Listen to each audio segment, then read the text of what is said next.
Ladies and gentlemen,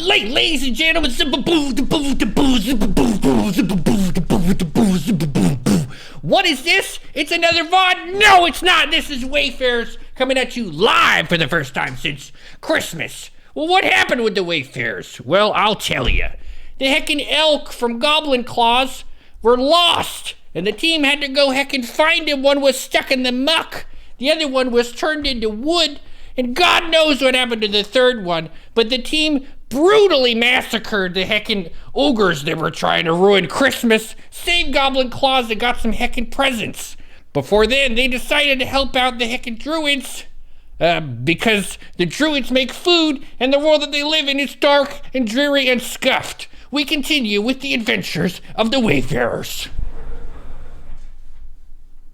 Yes, we are back once again. First time since December. First time in 2023, actually. I'm excited to be back, playing some D&D with my good buddies, Pig, Nero, and Ash. It's great to see you guys, and I hope... Are you ready for some Dungeons & Dragons? Dungeons, maybe. I don't know about dragons. Dragons sound scary. Maybe not dragons. Well, I'll tell you what. All four of us are ready for some Dungeons & Dragons, but do you know who's not ready for Dungeons & Dragons? Motherfucking Wizards of the Coast, because their online web service is down, and none of us can access the character pages. So, for this session, until they come back up, if they do, we are just going to have to go off of relative memory and kind of fill in the gaps with what we pretty much think is correct. But I can I'm do sure 27 fireballs before I run out of magic juice, just so you know. Yeah. It's fine. I think that sounds about right, to be honest. I think that sounds good. Carl can speak wind. Yes. That I remember specifically That was not it. being the case. I mean, remember... can you pull up the character sheet and prove that it's not? Can you prove that it is? Well, I have a swirly... Oh, it's up! Oh, shh. Oh, They heard it's my swirling? threats. It's a My sign! threats worked. It's I a can speak sign. wind! No, you Wait, it can't didn't still, load. but it's really great. Mine did. Mine loaded. Mine is Quick. still loading. Quick, get in It's there. blank. Let's see It's if just the a blank character's in. whiteness, but it's the color All of right, the wind. we made progress. I was able to get to the character. Sorry, guys. We've been trying to figure out what's been going on and why we can't access the characters for... Oh, no, never mind. Okay. Yeah, there's a beholder laughing at me. So There's yeah. a beholder now. We're making progress, though. Okay? We're making progress, and that's what matters. Anyways, we can just carry on with the heckin' adventure. Are there any questions from the three of you before we get started? Jimothy did a fantastic job explaining our last Christmas special. You guys were able to save the elk that moved off from the caravan and head back to the caravan to proceed forward to the wilds. If you remember, you were on a slow sort of march. A large caravan of about 100 to 150 druids are moving through and trying to get back to their home town, their home city, where you guys can stage an attack and figure out how best to take down Malorous Filth, the one who is trying to destroy the wilds and claim them for himself. But yeah, any questions? Any questions on anything else? So I believe at the end of the last episode as well, a little bit of vengeance came out. There's a bit of hot-headedness. And Yes. I believe the end consensus is that myself and Mendax have not quite gone from neutral to neutral evil, but we're on the precipice. Correct. So Mendex is currently neutral good, and Nigel, you're neutral. Last session, I did smack down the alignment hammer, but after further review, yeah, I think I'm gonna reverse it. It wasn't quite a neutral evil situation, but They were trying to take Christmas, and so exceptions are allowed in terms of exceptions were cruelty. made. They were attacking you not moments before. They were trying to kill you. It's fine. You weren't going up to innocent random people and just scaring them to death. Not yet, anyways. When you do that, let me know, and I'll. I did kill one with psychological back. torture, so did. I could understand, if you went the other way, but I appreciate the leniency, Nah. DM. We're gonna keep your guys' alignments for now. But yeah, fantastic. So we'll just jump straight away into it. Any other questions before we go?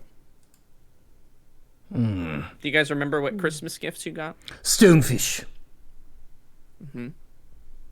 You did. Do you remember? I got Ash? 3 wood carvings, a small did. flask of oil so I can oil up goop at night, though I might steal a bit for personal usage, and a Yes. wedge of Oh, cheese for God, Ratty. we didn't need that. Well, What? It's how I style my hair. I need oil to make it look nice and greasy. I hear that's what the ladies dig. The hot elf ghost babes, you know. I'm curious if Ash knows. Call and Nigel were correct.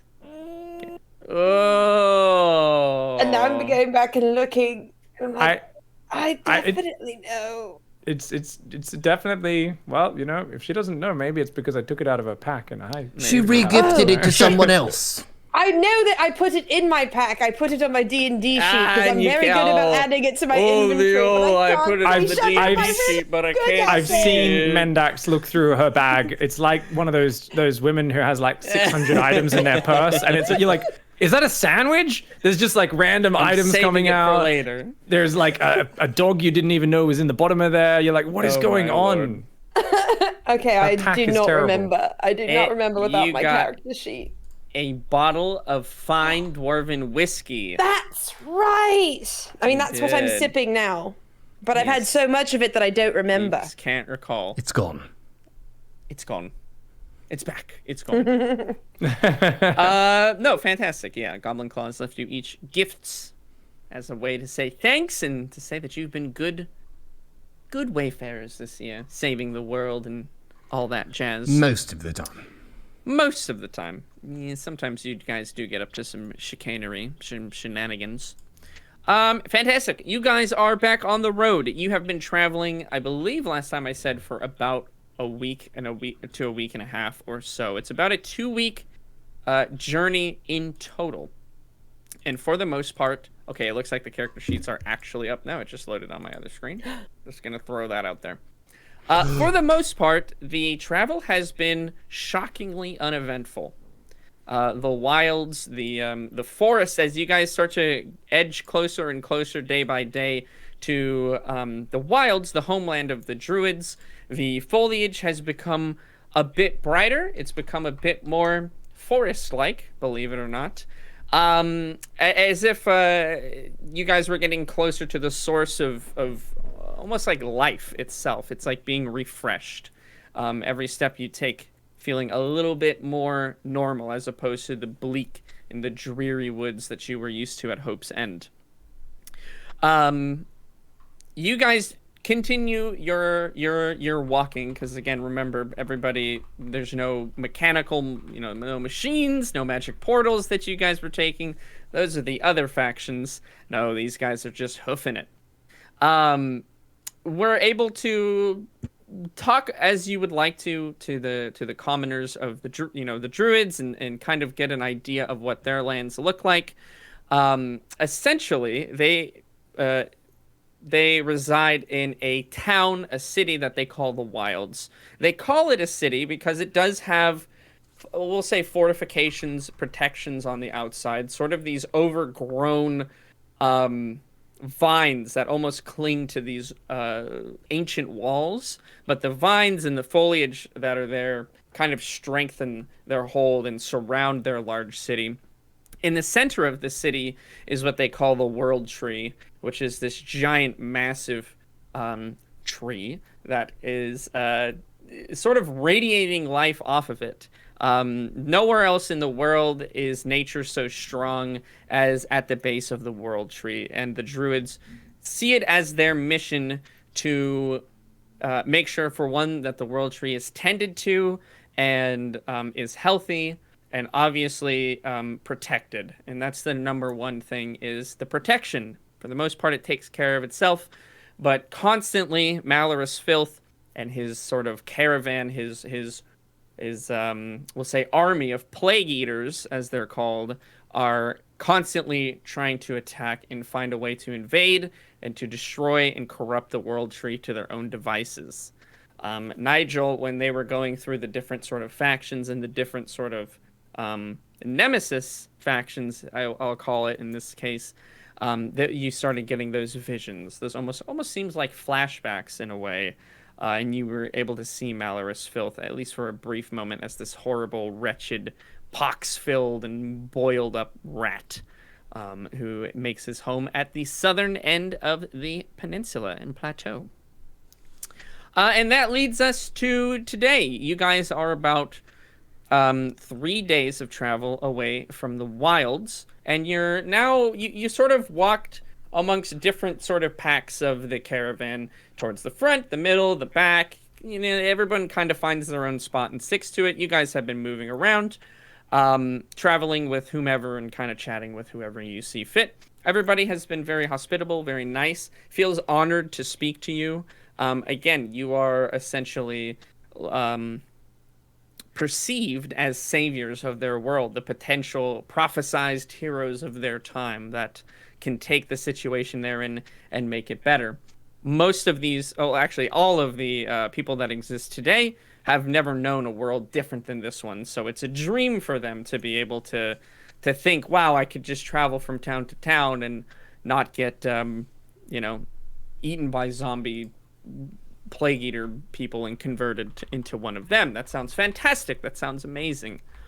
One of the things you do learn is that the plague eaters are essentially all carrying a myriad of viruses and plagues, and they're in fact constantly looking to expand and increase the amount of virulence that they have.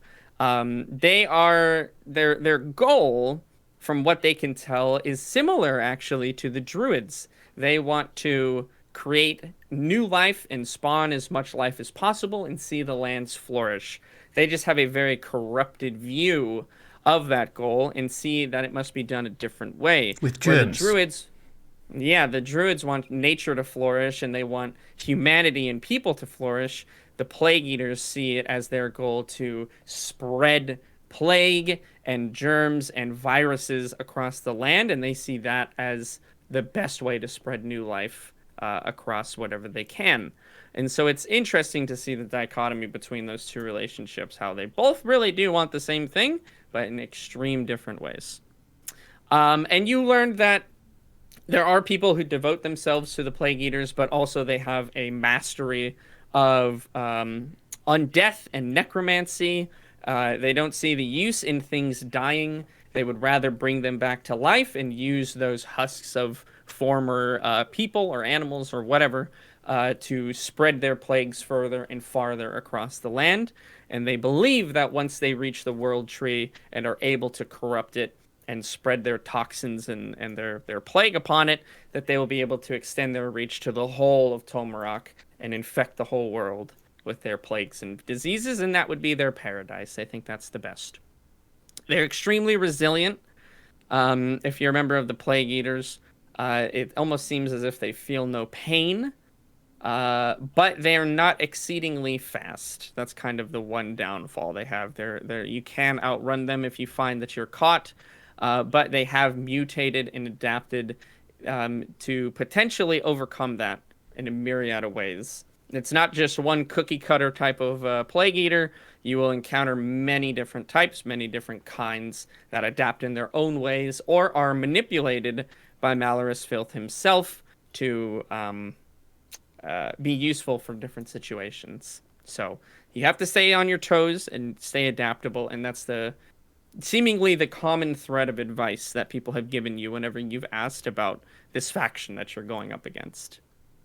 So you're about 3 days of travel away from the wilds when one of the scouts comes back and reports to Lord Truehorn, who has been very graceful, very elegant through this whole process and has been happy to help whoever he can and speak with you guys whenever you want. But one of the scouts, one of the advanced scouting parties that they send off to make sure that the way is clear and everything is okay, comes back, and you guys are near Lord Truehorn at the time, and you overhear essentially what is reported, and it's a young elf, and he comes back. He's panting. It looks as if he's been riding very hard. He's on a horse, and he dismounts immediately and stops Lord Truehorn, and he says, "My lord, I come bearing grave news. It seems that the wilds have once again become under siege by the plague eaters. It doesn't seem to be a full-scale attack, But I don't know if they realize that we've been missing. I know that we tried to leave in the secrecy. And he's trying to catch his breath, but obviously this news is very urgent, and so he wants to try to explain as much as he can, as quickly as he can. But I'm afraid that the way back into the city is shut, and I don't know if they have the defenses to hold out for much longer. And he kind of nods his head, getting the most of the information out, and is sort of bending and sort of trying to catch his breath, resting a little bit on his knees. And Lord Truehorn stands there, sighs to himself. I feared this might be the case. Long has it been since we left the wilds, especially to travel so far to Hope's End, and I was afraid that potentially Malorous Filth may catch wind of this occurrence and try to seize this opportunity to take down the wilds or potentially to impede our path. I fear that we may be walking into a trap. I don't know fully if the siege is intended to destroy my city and the World Tree, or if he means to capture us and weaken the wilds over time. If I were to be captured, and obviously you three, it would be a great blow to the resistance, and that would be a tragedy. And he kind of stands there, his hands on his face in contemplation for a moment. He's thinking to himself, unsure exactly what to do. You three were able to overhear what was reported, and you understand that there is a horde of plague eaters that are attacking the wilds, and it looks as if they're sieging the city. And the scout reported that he doesn't know if it's enough to get into the city right now. He doesn't know if they're in enough direct danger, but certainly it blocks the path of the caravan. The caravan can't just waltz back into the city at this point. This is troubling. And he'll say, give me a moment. I must report to the leaders of my caravan, of of our people, and to get us to stop and to collect our thoughts for a moment. And he'll walk away and kind of try to get the caravan to stop. You know, like, hey, we're not going any further. We got to figure out what we're doing. And the scout kind of just sits back, and he's laying on the ground panting. It seems as if he rode for hours and hours all night, potentially, just to get here as fast as he could. What would you guys like to do? Or would you like to wait for him to come back? We could think about a plan. The caravan has a bunch of non-combat people in it, right? Almost exclusively non-combat people. There are guards. There are... Lord Truehorn is certainly very proficient in combat. There are... They didn't leave unprotected. They have guards, they have warriors that they brought with them, but they didn't want to leave their city unprotected. Most of the people that they brought with them are non-combat. Absolutely. We'd say a solid 80% of the caravan is non-combat. 20% are.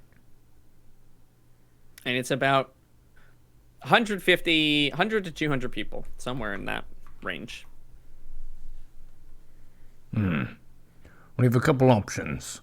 We can see if they can find a different way into the city, and we engage with the foes, or we try to draw off the enemy away from the city gates so that they can get in normally. Okay. Are there any questions you'd like to ask the scout? He is available if you do have any questions. Not saying you should or you shouldn't, but he is still there and will answer any that you have that he can. Do you have any rough idea of their number? And he'll look up at you. Oh, there's a lot. Oh, there's so many. There's probably around... 1,000? 1,500? Something like that? It's a lot of them. Are there any back entrances into the city? Is there any way around, or are we cut off all the way to the northern coastline? And he will say Well, I don't know of any entrances besides the main one. Obviously, we try to keep it as closed down as we can. But you'd probably have to ask Truehorn. I didn't do a full scan. I didn't run all the way around. That would have taken, to be safe, a day or so of travel. I just got back here. But from what I could see, it looks as if it extended as far as the eye can see in both directions. They are encircling the city. Is there any way to tell if Malorus is with the army? I mean, I don't think so. He rarely leaves his keep, from what I understand. But I imagine if he was there, there would be a lot more. This is certainly not the full strength of the Plague Eaters. We've been attacked by larger amounts in the past.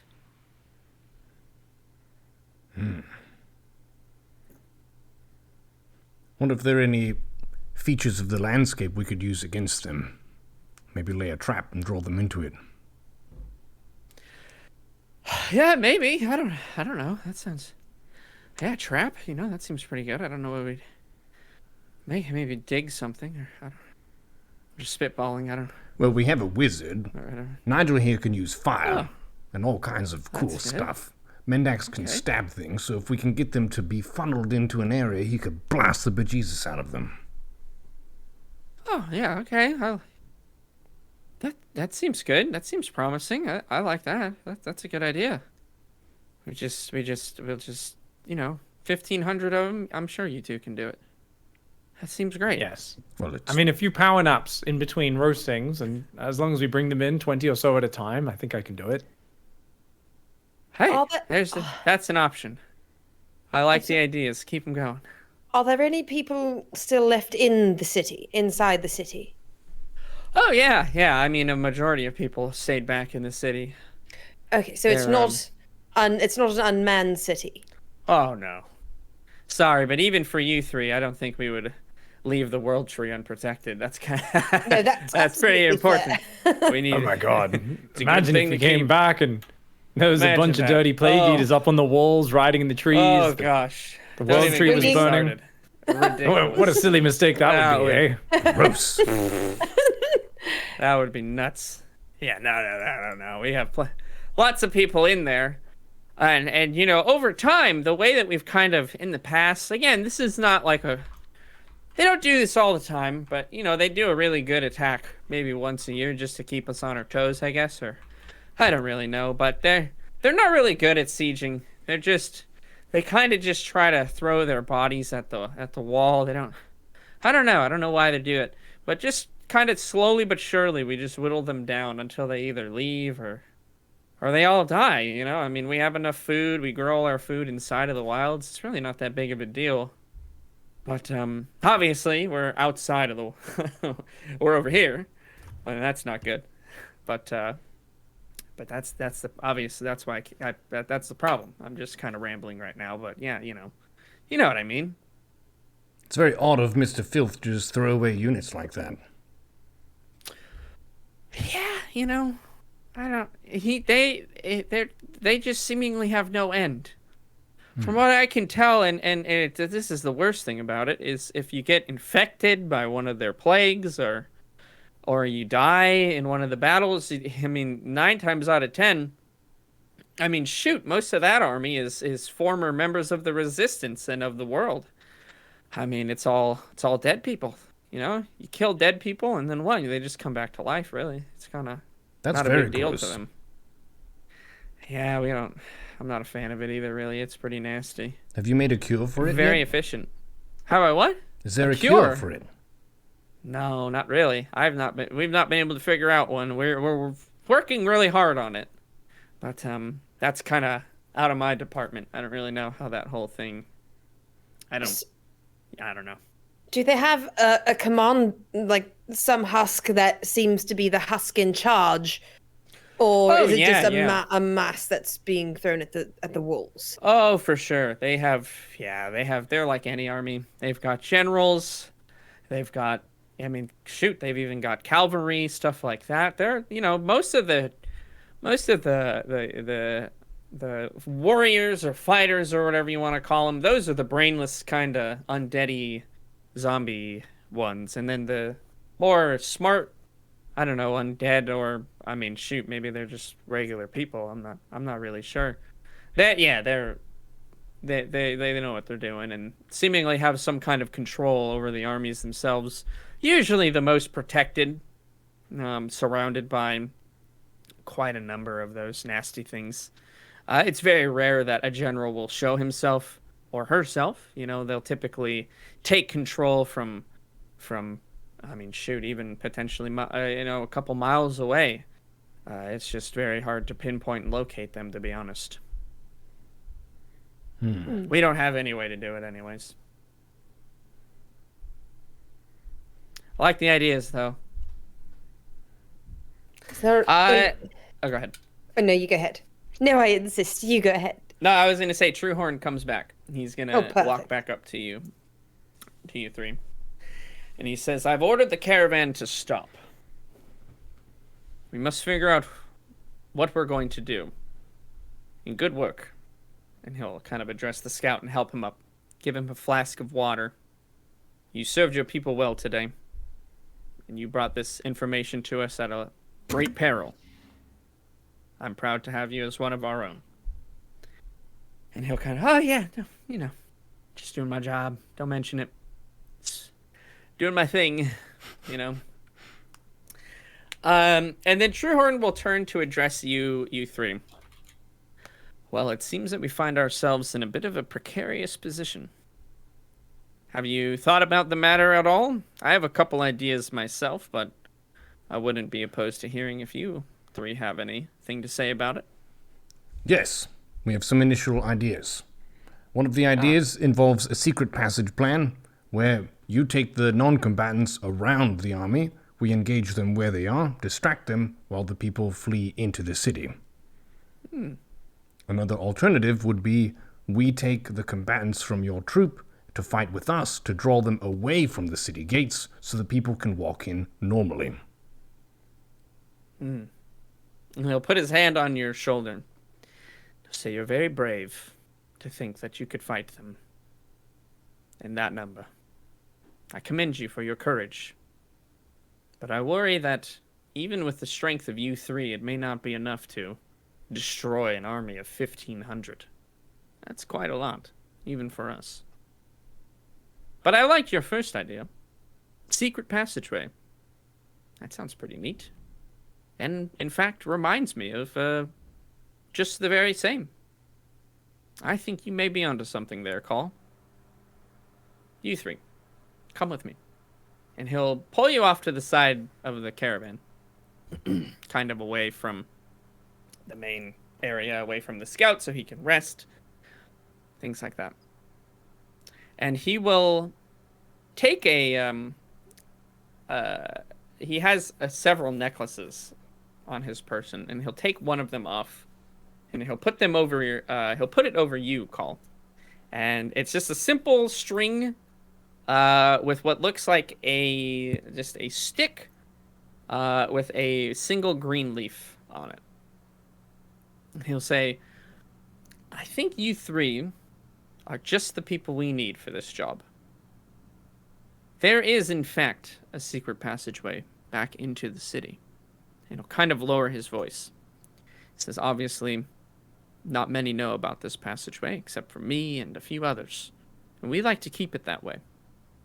If word got out of an entrance into our city, besides the main gate, well, that may be disastrous. You can understand. What I've given you, and he'll kind of tap that necklace. So what I've given you is very precious to me, Call, and I want you to take good care of it. It's a twig, but it's not just any other twig. It's a twig from the world tree itself. It's very, very rare that the tree will offer up any of its limbs, branches, or leaves. But it offered this up to us when we decided to take the oath to protect it. And it was only to be used in dire circumstances. And I find that well, the circumstance we're in now seems to be pretty dire. I think it's appropriate that we use this. It's one of the last measures of defenses for our city. Problem is, we have to offer it back to the World Tree in order for us to activate it. And, well, being that we're on the outside, we're going to have to find a way to sneak you three in. But like I mentioned before, we're in luck. To the south of the city, about 3 miles or so, are ancient ruins from a long-forgotten tribe of centaurs. Existed long ago, before the world was this way, potentially even before you three. I'm not sure. But beneath those ruins is an ancient cavern system that winds and turns, and you will find that there is a way to reach up and into the city. This has been boarded over, but it is still accessible. It hasn't been used in, gosh, I don't know how long. We discovered it many, many, many years ago. 50, 60, 70. It's been a long time. Let me put it that way. I don't know what may have moved into the ruins or into the caverns themselves. And so I send you three, but I do caution you that it comes at great cost, and it will be perilous, potentially. I hope it's a walk in the park, and I hope you get to look at some nice ruins and some ancient statues. It's quite beautiful. I visited those ruins once myself, long ago. But times have changed, and I fear that those safe ruins may be quite treacherous for you three. So please be careful. Reach the ruins, go underneath the ground into the ancient tunnel system, and that tunnel system should take you into our city. Once you get into the city, seek out a tiefling by the name of Larian Brigg, and she will know what to do with the twig. Larian Brigg knows what to do with the twig. Got it. Go through the ancient ruined You tunnel got it. system filled with booby traps and enemies. Or not. Seems pretty easy to me. As I mentioned, it's directly south of the city, and he'll kind of draw a crude map. You guys have a rough idea of where you're going. Travel about a day towards the city. Make sure you avoid the army of the Plague Eaters as best you can. If you do come into contact with any of them, you must destroy them completely. If you don't, it is highly likely that the rest of the Plague Eaters will know where you are. They have some sort of communication system. I don't know how it works, but we found that they seemingly can communicate their whereabouts and basic information between them and the rest of the army. It's quite annoying. It's quite troublesome. So if you do encounter them, first, be cautious, but secondly, make sure you destroy them. Utterly and completely. I mean, so destroyed. Like, very, very destroyed. I heard you can use fire. That's very good. Fire is important. Good job, Nigel. Well, when we need to be sparing of fire, don't worry. I'm sure Carl will channel his inner Dick the Butcher. He'll pound that meat twice daily. Oh, yeah! Yeah, yes. Quite so. By the power of Dick. What we'll do in the meantime, we'll move our caravan forward slightly. Once you activate the town's defenses, we'll know. It'll be quite spectacular, I'm sure. And we'll make our way, hopefully safely, back into the city. I do worry about my people in the city, so I would ask that you make haste, and I won't lie, I feel a little bit more exposed in our caravan knowing that you three won't be here. But it is for good reason. We're honored that you chose us for this plan. We will do our best. And you mean the 4 of us won't be here, right? Ribbons is still coming with us, yeah? Hello. Oh, yes, of course. Ribbons. Forgot. He's basically one of the Wayfarers now. And Goop the Golem. So that's 5. How could I forget? Goop's always been our mascot. It's okay, Lord Truehorn. I'm quite forgetful. Very sneaky. I understand. My mistake, Ribbons. To exclude you from those others is a grave injustice, and I'll make sure it doesn't happen again. What a lovely, gentle elf you are, Lord Truehorn. Best of And luck to you. Yes, you must be underway. I wish you the best of luck as well, and may your travels be safe, and may we all reminisce on this back in the wilds. And he'll kind of nod to you three. He'll say, if you need any provisions before you leave, please speak to, the appropriate members of the caravan. I'm sure they'll be able to help you. Make sure you have ample food and water. It should be about a 2 days travel from where we are now. Hopefully a smooth 2 days. We'll be sure to tip you off if there are any inappropriate members of your caravan. Okay, sure.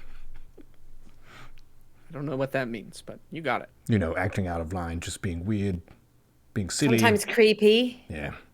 saying inappropriate things. Yes. Okay. There's that if one they have druid. one too many buttons undone. Yeah, the one druid around the campfire every night asks if you want to look at his log. I don't know. It's just there's something a bit of weird about the air of him. Yeah. I mean, it Jerry, seems harmless. Yeah, Jerry I get. is kind of strange. We know. We've talked to him. I'll talk to him again. I'm sorry. Thank you, Lord Truehorn. Appreciate it. Just wanted to make sure there was nothing, unbecoming going down. Yeah. No, you're right. He's a free spirit, Jerry. But he needs to know when to rein it in. Very true. We all do. Yeah. Well, we'll go try and activate the world tree with this twig. Okay. Yeah, that sounds good. Take care and good luck on your adventure. Yep. That was weird. Okay. Well, One day east, one day south. We should be able to find these ruins. Let's do it. yeah, you guys can get topped up with provisions and yeah. sort of the basics that you need. Get some lembas bread. Lembas bread, absolutely. If you want to go over anything in your packs, make sure you have anything for this. Oh, I guess what? Okay, guys. Idiot check. I mean, I figure we've been adventuring now for a long time. We still often find ourselves without basics because we never check anything other than food. All we think about is with our stomachs. Okay, does anybody have a decent length of rope? Oh, Excellent question. Nope. I have 0 rope. I have a lot of I'm rope. sure the quartermaster will get you some rope, Mendax. Did you have rope, Carl? Yes. Okay, how long? 50 feet. 50 feet? Well, maybe you could get another 20 or 30 feet of rope as well, Mendax. That way, 2 of us have rope and we can make sure if we have to fall down or climb anything, we should be good. We've also got those spider gloves as well.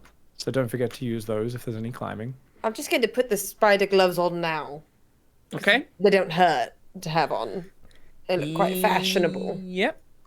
I don't remember if you have to attune to those, but we can double check on that.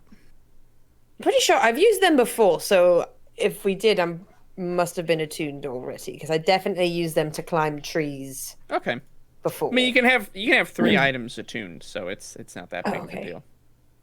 I guess I'll also get like a torch or 2. We're going to be going down in caves and getting caught without a light source would be rather ridiculous. I mean, I can always make fire if I have something flammable, but having get a some sort of torch as well. slow burning, material or something or some sort of fuel I can douse it in would be good. Yeah, absolutely. You can have a lantern, you can have some torches, whichever ones you'd like. They're happy Cool. to try to help you out. All right, I'm gonna take a lantern.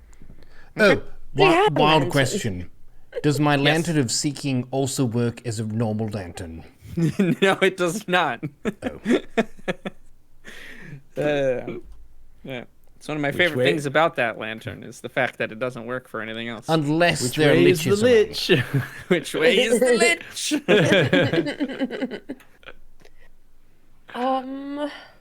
Is there anything else we might need? He did describe it's ancient ruins and then it's an underground cavern system. So, yeah, everything that Pig is saying so far, as far as it's gonna be caves. It's, anything you might need for it, you let me know, and I will let you know if they have it. Yeah, rope, lanterns, torches, things like that, rations, all of that stuff they have and can supply to you without much issue. I guess we could just inquire more of any of the druids and the elves about if they have any. It doesn't seem like there's actually an active disease per se that you get from coming in contact with these. It's more if you die in combat, right? These plague bearers. If you die, or if you are wounded and like bitten by them and not kind of given medical treatment, that often kills people. Like almost like a poison. Can we ask them for whatever medical treatment they use, since us, getting into combat with them and taking serious wounds is likely? Yeah. So they do have, if it's like a critical case, they do have special ointments and elixirs. But for the most part, if it's just like a minor injury, regular magical healing, it seems to do the case. It seems to do it.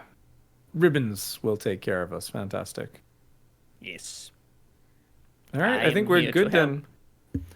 Do they have? I am curious though. Just are they able to give us any like jerky or meat, or because they're all kind of hippy dippy? Is it all kind of plant based? Is it like dried fruit jerky that hippie mothers give their children? And the fucking bread with all the seeds and nuts in it? Yeah, that's what they got. Do you have any wheat bread or powerful magic weapons that we could use? I have wheat bread. Okay. I'll take some wheat bread. Okay. What about potions? Not really. They don't really have any potions. Tinctures? They have one guy who swears that this ointment is a good pain reliever, but that's about it. Is it Jerry? We'll pass. It's Jerry. We'll pass. That's okay. No. Yeah, I ain't going Guarantee anywhere that's not near- really a pain remover or reliever. Yeah, it's tree Jerry. sap. Nobody else does it Tree either. Tree sap. Yeah. It's his special ointment. Trust old Jerry. It's me old oingy boingy ointment. Come and rub it on your legs. Oh God. No, Jerry, I don't want a free sample. No, I don't want a free Jerry is- sample. It's like it's organic. we know, and that's part of why we don't want to try it, Jerry. Stop it, Jerry. No means no. Oh gosh. All right, so I think we have what we need. I got the wheat bread. We have torches. We have rope. Torches. I have. I have a lot of things because in my diver's kit, if it goes under, maybe there might be water or something. But I do have extra chain, and a net, and sun rods, and a waterproof hooded lantern with 3 flasks of oil. So I've got torches and lanterns. Do you think they might? Do they have any maybe like a hammer and some pegs? Yes. Just to have, in case we're, there's no boulders or anything to tie the rope off Yeah. to. That's what I would like to get from them then. I have a hammer. Sounds good. Some stakes. Oh, you have a hammer? Yeah. Perfect. Then I will just get some stakes. Okay. Stakes acquired. Like wood stakes or stakes of a cow? Pittance. Like metal stakes. Oh, right. The correct word is Is piton. No, it's not. That's for climbing, but it's basically the same it's thing. basically the same thing what I'd be using it for. Yeah, that's true. So I'm going to do piton. Because Pittance. they have it and I don't have to make a custom item. There we go. Piton. Oh, by the way, we already used those colored antlers back in that place, right? We don't still have those, Yes. yeah. Yep. Those That's are gone. one. That's one to delete from the inventory. Jar of Oh, yeah. toenails, on the Green other hand, still going With strong. green They antler. still got those bad boys. Still have. Ash has still got the milky eye. fucking eyeball. Yes, I definitely still have that. Yeah. Wait, what did we? Didn't I identify that? Mm-hmm. We did. Yes. And- I wrote it down as well. That is the one that fucks with your stats. Oh yeah, it's like a dice roll. It'll swap some of your stats around. We don't know what. Yeah. Right. I still have the silver spider fork from the silverware spider thing that was in the tower. Mm-hmm. That was a piece of shit. And I still have griffin feathers from like Jesus. the very first episode. Mm-hmm. Maybe it was episode 2. Oh no, the griffin feather? That was episode like 12 or 13. That's when you guys left Lakewood That's right. and you Okay, went so into no. the mountain. Yes. You are right. And he made you arrows that gave you like +1 to your hit or something like that out of the griffin feathers. I don't think he used all of them though, did he? Or maybe he did. I'll just take them out. I'm You obviously know, not using them. That was like 50 episodes ago. I don't remember exactly if he used them all. Oh, super random. Mm-hmm. I mean just out of character for a second? Yeah. Actually, no, don't worry. I'll chase this up later. Okay, Going okay. nostalgic inventory hunting and like a few people to ask about the mysterious talisman shard I found in a different plane of existence. I'm like, no, save it for later. Sorry, too much of a tangent. Too much for right now. Well, you never know. What if something happens to it on the way there and you don't have another chance? What if it opens a true. door in the ancient ruin, and that's what it was for the whole time? And he'll be like, "Oh, that's the shortcut door talisman. Whoa, how did do you get have that? That's so crazy." It's not what it is. I'll let We you know have- that. It's not what it is. But it could be. No. It might. But No. How do you know? We haven't even got there yet. I know, because I'm the DM. And I know what the amulet does. No. You guys technically don't know, but I'll let you know. I said, nah. No. Yeah, Should we go now? if you want to. Let's go. I have wheat bread. Yes, you do. You guys set off. As Nigel mentioned, it's about a day's travel to the east and then another day to the south. And that should hit you smack dab into the ancient ruins. Oh no. Fantastic. Your travel for the first day. How are you guys wanting to travel? Actually, let me ask you that. Are you traveling on the road? Are you going off into the forest? Are you sticking together? Are you spreading out? Give me the lowdown. What's the travel situation look like? I think we should keep a low profile and use the road less so, rather than more so, Okay. just so people don't suss out this secret passage. Okay, sounds good. Yeah, we'll keep ribbons and Gorp and Gloob.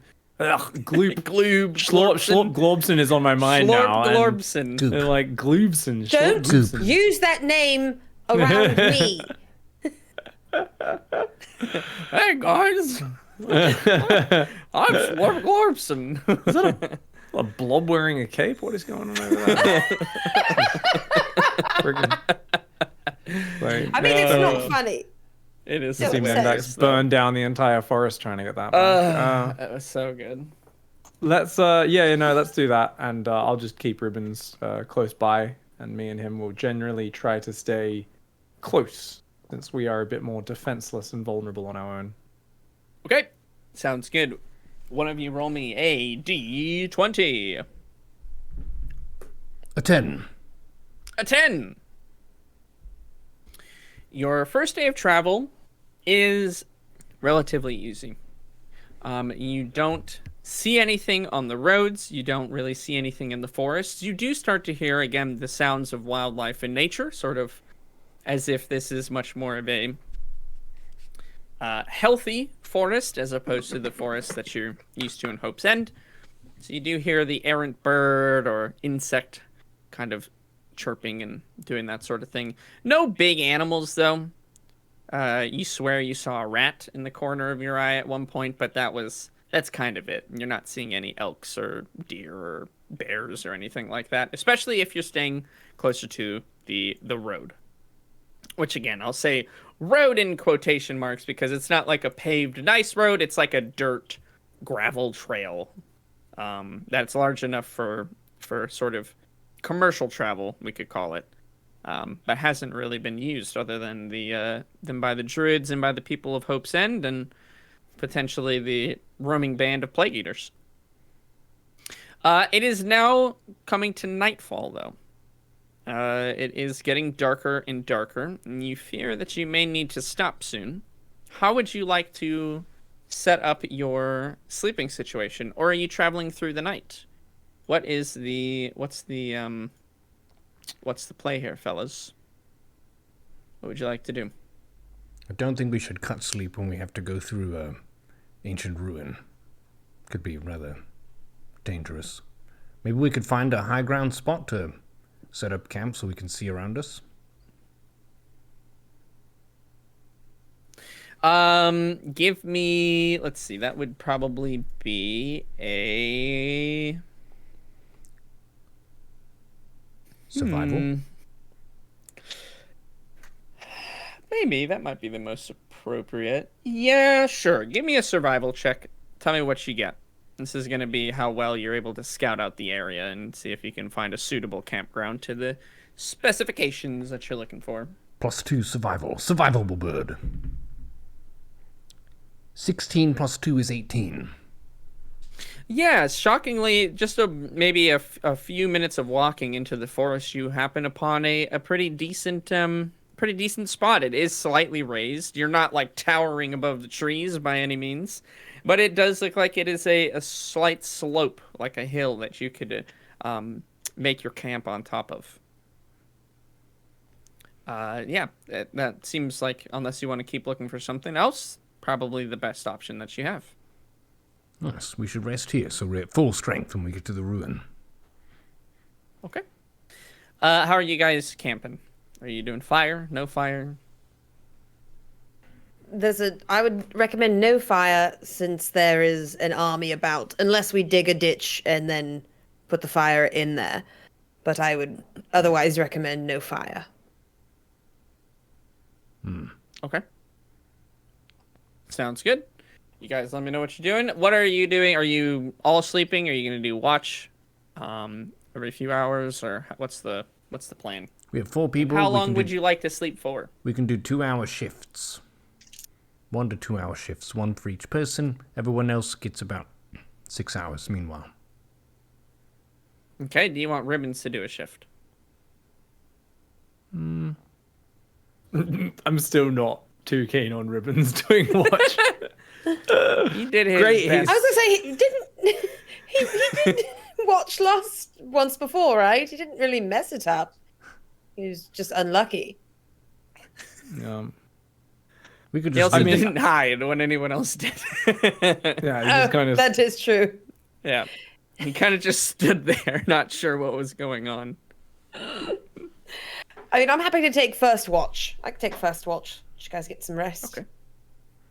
I'm really perceptive, so I think we'll be okay. I see all. Okay. I'll get You second are watch and Nigel can get his exceedingly beauty sleep. perceptive. Sounds All right. good. So Mendex first watch, call second watch. Nigel, Shoot. you taking Oh. third?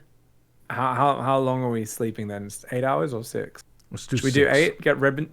Okay, just do 6. Yeah, We'll that should be long fine. enough.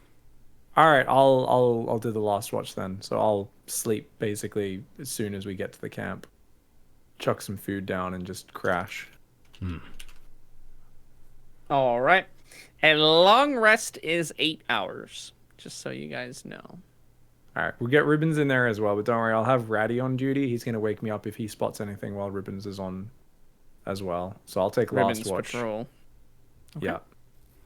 I think Ratty doesn't need to sleep as a familiar, so I'm pretty sure I can just set him on watch all night anyway to kind of be backup. He's not going to have Yeah. as good vision being a rat, but I mean, he's got night vision, but I mean, like, he's not able to see far off the ground, like, might have his vision Right, he's blocked he by a could- small shrub or something like that. So. He could hang out with Ribbons. Ribbons doesn't mind Ratty. It's fine. Cool. Yeah. Okay. You guys got it figured out. Sounds good. We're doing no fire. So there's no more, let's say you're no more easy to spot in your current situation. Damn. Mendex, you are first up to watch. Give me a nice D20 roll. Got a 1. Wow, that's awesome. Good job. All right, so about 2 hours into your watch, you start to get not a little bit. You're a little sleepy. I mean, you guys have been traveling hard for the past couple weeks, and you always kind of crash pretty hard. But a noise in the bushes, maybe 20, 25 feet away, startles you back to full alert. It's about 20 feet away to the north, we'll say. 20 feet away to the north.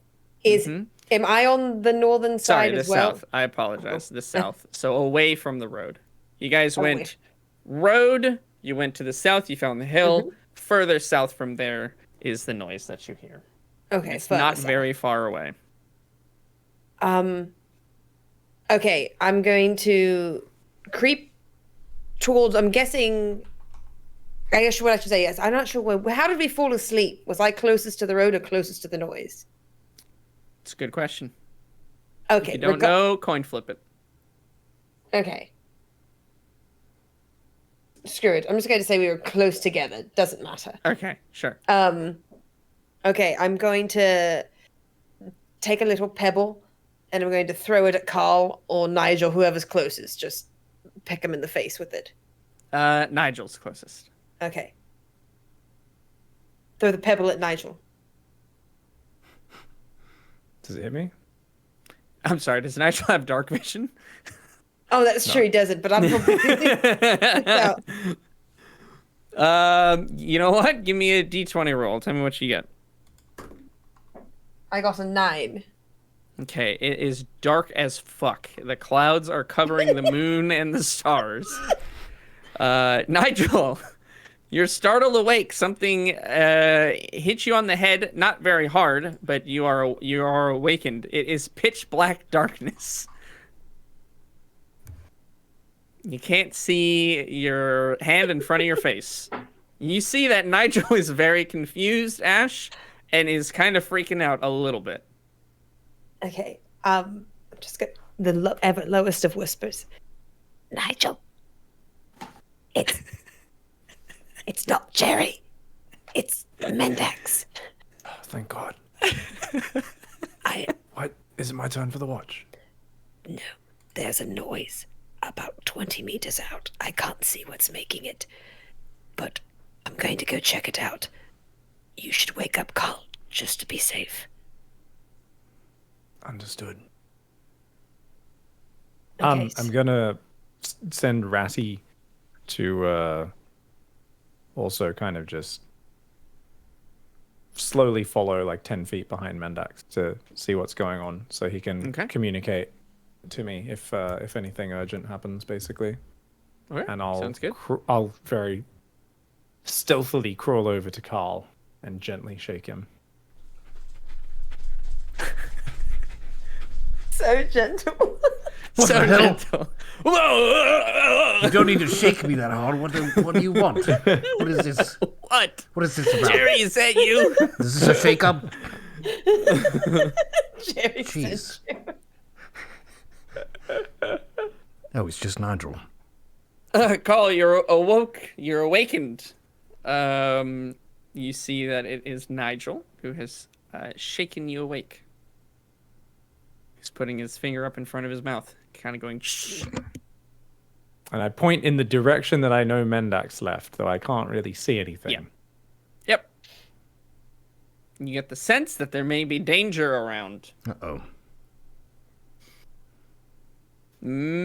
Mendex, what are you doing? Okay, I'd like to take my rapier out as I'm sneaking, but I want to sneak a little bit like towards the sound, but not in a direct beeline. I want to try to flank it just a bit to see if I can't get a clearing See if I can't make something out with the dark vision and my heightened perception. Okay. Go ahead and give me a perception roll. Don't fuck me on this. I've already got the one. Mother! Natural. A 5 plus 1 is 6. Which Okay. really is 50% better than I normally do. Oh, God damn it. fantastic. God, it is insane how not good you are at this. I'm just kidding. I don't understand. Like, it is like this. It's not a weighted dice. It's the same one I use for every roll. And I can't. Yeah. I was just thinking about perception. See, now I'm rolling 14 because it doesn't matter.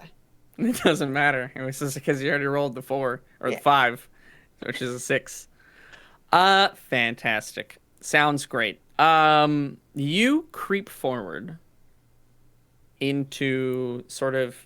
Do you want to go where the bush is that the sound was made, or are you staying slightly back from there? Slightly back from there. I didn't want to just go Okay. walk up. I mean, it could be Jerry in the bush. Fair enough. You creep up to the bush. It's kind of a lot of different. It's a lot of foliage now in this forest. You've reached a point that you're close enough to the world tree that shrubs and different sort of plant life is able to exist. You don't see anything in that bush. It's quite of a large sort of shrubbery, sort of tree type thing. You don't see anything in there. You don't see anything beyond it. Okay. Your character feels confident that there's nothing in that bush. I'm sure I do. Detective Mendax is on the case. Right. No worries, guys. I've got this. Okay, well, I've got my wrist crossbow. I'm just going to shoot it into the bush. You're gonna shoot it into the bush, even though you're confident nothing's in there.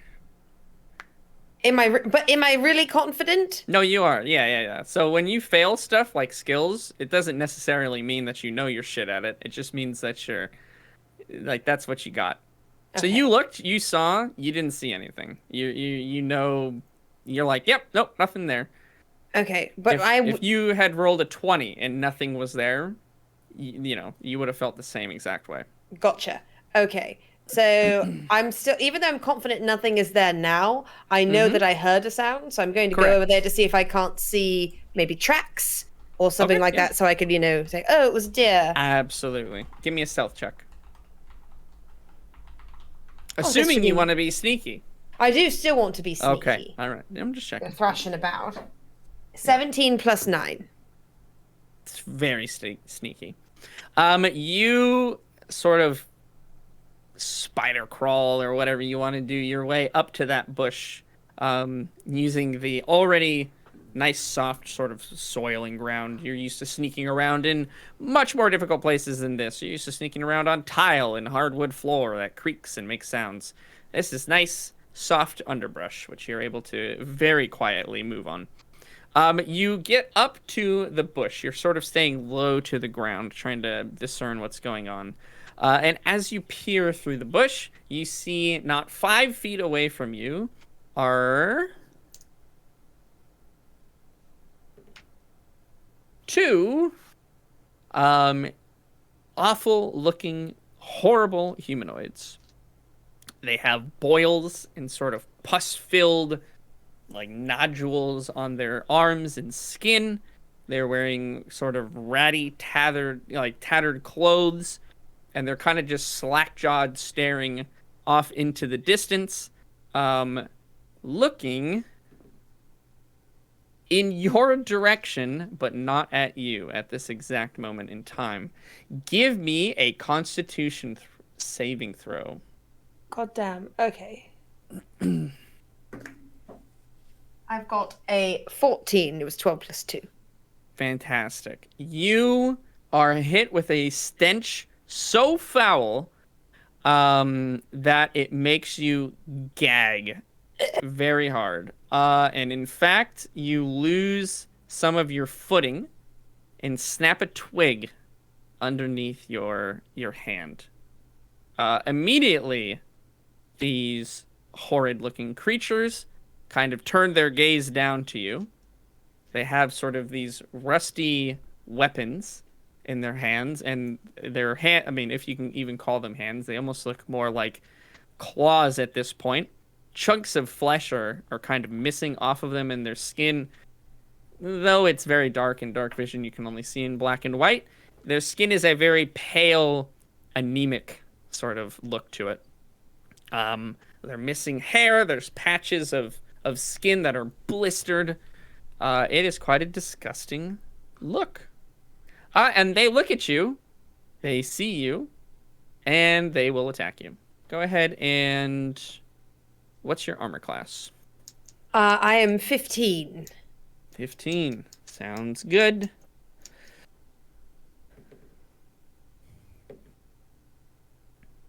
All right, they both hit you in a clamor with sort of a speed that you didn't think they were able to achieve.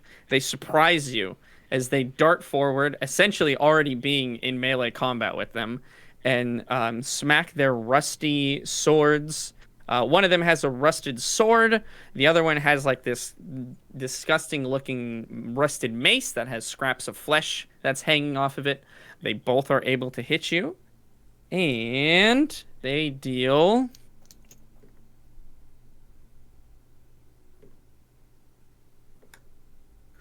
20 points of damage. But I'm going to use my reaction with Uncanny Okay. Dodge to halve that. Okay, you can have Have one of them. one of them. So it'd be 15. You'll... Yeah, sure. We'll do it that way. Sounds good. That's fine. That's fine. Give me another Constitution saving throw. Let's go. I'm going to vomit on them again, aren't I? 20. 18 plus 2. Fantastic. You're able to overcome the toxins that enter your bloodstream from their weapons. Shit. Fantastic. Give me actually, yeah, your turn. What do you want to do? Okay. I would like to use Hellish Rebuke. Okay. So I'm going to point at them and shriek loudly. You So point at that one of my... them. Aren't they together? It's like a cone. Oh, is it? I Maybe. thought it was. Let me see. I thought it was just one of them. I thought it was a reaction to taking damage. But maybe not. Let me know. Let's see. Hellish Rebuke. Yeah, it's Oh, individual you're right. response. Yeah. You're right. Because you Okay. basically like shout and it is just engulfed in flames from your rage, essentially. Okay, so we'll do that at whichever one is closer to me. They're both right at you. There's one that's slightly fatter than the other one.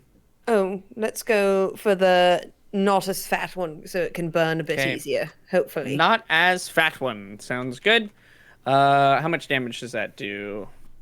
And that one does on first 2d10 fire damage. Okay. But it has to make a dexterity saving throw.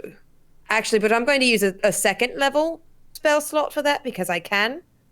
Okay. You have So it'll spell do slots? for Hellish Rebuke and for Darkness. I do. Okay, cool. it's Dexterity 3d10. saving throw. You Yes. said. Alrighty. 13. It makes it. Mother dick. So what happens? It takes half as much damage. So I Okay, still how get much 3d10, but it's half as much. Sounds good. Where's my beautiful d10?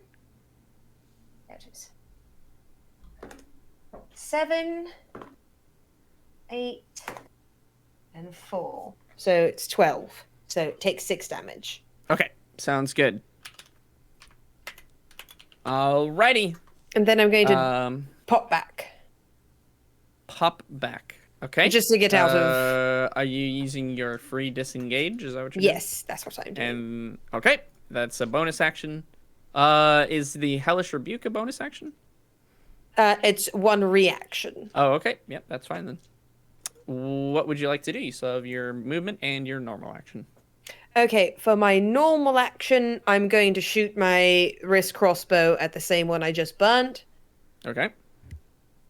Yeah, sure. Go ahead and give me the roll for that.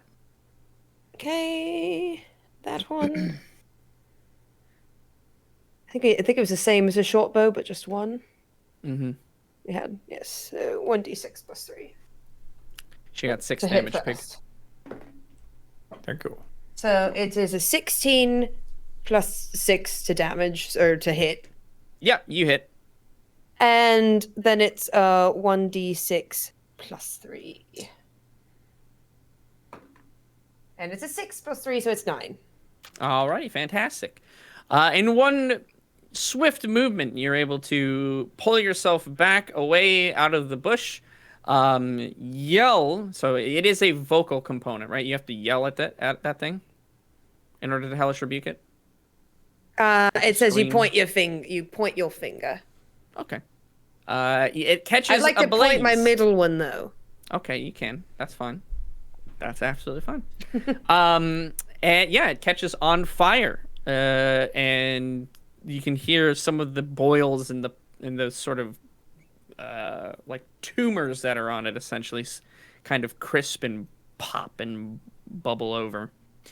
And then you shoot it in the head with the crossbow. But it's still standing there, seemingly unfazed. Oh, damn. All right, I'm just gonna holler out for my my teammates. Your My compatriots. Yes, my comrades. Nigel, Cole, Ribbons. We've got 2 live dead ones over here. Oh shit! Okay, I run forwards and headbutt and KO myself on a tree because I can't see where I'm going. Sorry. Okay. actually, you can. One of them is on fire, so that illuminates the that- area at least a little bit. Woo! All right, sweet. You can kind of see. It's behind a bush, so there's a burning bush. You Ah, feel my very favorite religious kind. in this moment. Nope. All right. So should we roll for initiative, Yep. or it doesn't Give matter? me your initiatives. 1. Ash, you can ignore this. You're Okay, that sounds kind of good. already in combat. so. 16 total. All right, Call. Yeah, 3 and total for then me. Nigel, Call. You're next up, my friend. What do you do? So You hear your friend cry out, "Comrades, come and save me!" yes, I would like to. Am I close enough to the combat that I could run over there and get into it? Yeah, they're about 20 feet away. All right, You I have a will. move speed of 30. With the quickness of the birds, I will run at them, and I will use my scythe. All right. Which one are you going to attack? The one that's on fire or the one that's not on fire? The one that's on Quickly fire. assess the situation, and you see the one is on fire and one is not. Yes. I will continue to You're gonna attack DPS the- the fire one. All right, sounds good. Yeah. Focusing it down. D12 plus 6 to hit. I Okay, do 2 no. What? That's incorrect. You have to hit first, right? You said D12? It's Sorry, definitely a D20 plus 6. Okay. Right, that's way too difficult. A bit rusty. It's all right. It's all right. Been walking with druids listening to Jerry's shit this whole time. Right. 7 plus 6 for the first one, 13. Okay. 17 plus 6 is 23 for the second one. Yeah, they both hit. Excellent. So now it's D12. Plus 6. Okay. Are you raging? Yes. Okay. 9 plus 6 is 15. Okay. 5 plus 6 is 11. So 26. Okay. You run up to him. As you enter their sort of presence, if you will, you get into melee combat with them. Give me a Constitution saving throw. This won't stop your attack or anything. It's just Natural 20 plus 7 is 27. Okay, you're fine. It's a very bad smell, but it actually does not seem to affect you almost whatsoever, other than it's just kind of ugh. Oh my gosh, who farted? Yeah, but it doesn't deter your attack in the slightest. You charge up and slash them twice with your scythe with extreme potency and tear in, cutting this zombie, this creature, this humanoid plague eater. It's kind of unknown if they're still alive or if they're dead at this point, in half, kind of from shoulder to chest. And it falls to the ground with a thud. Kind of a squish and a squelch as some black ooze starts to pour out of the sort of chest cavity. You can see also that there's some maggots, some slime, and some pus that begins to pour out of there as well. The fire, the remnants of the fire from the Hellish Rebuke, kind of sizzling and popping some of that as it leaves. All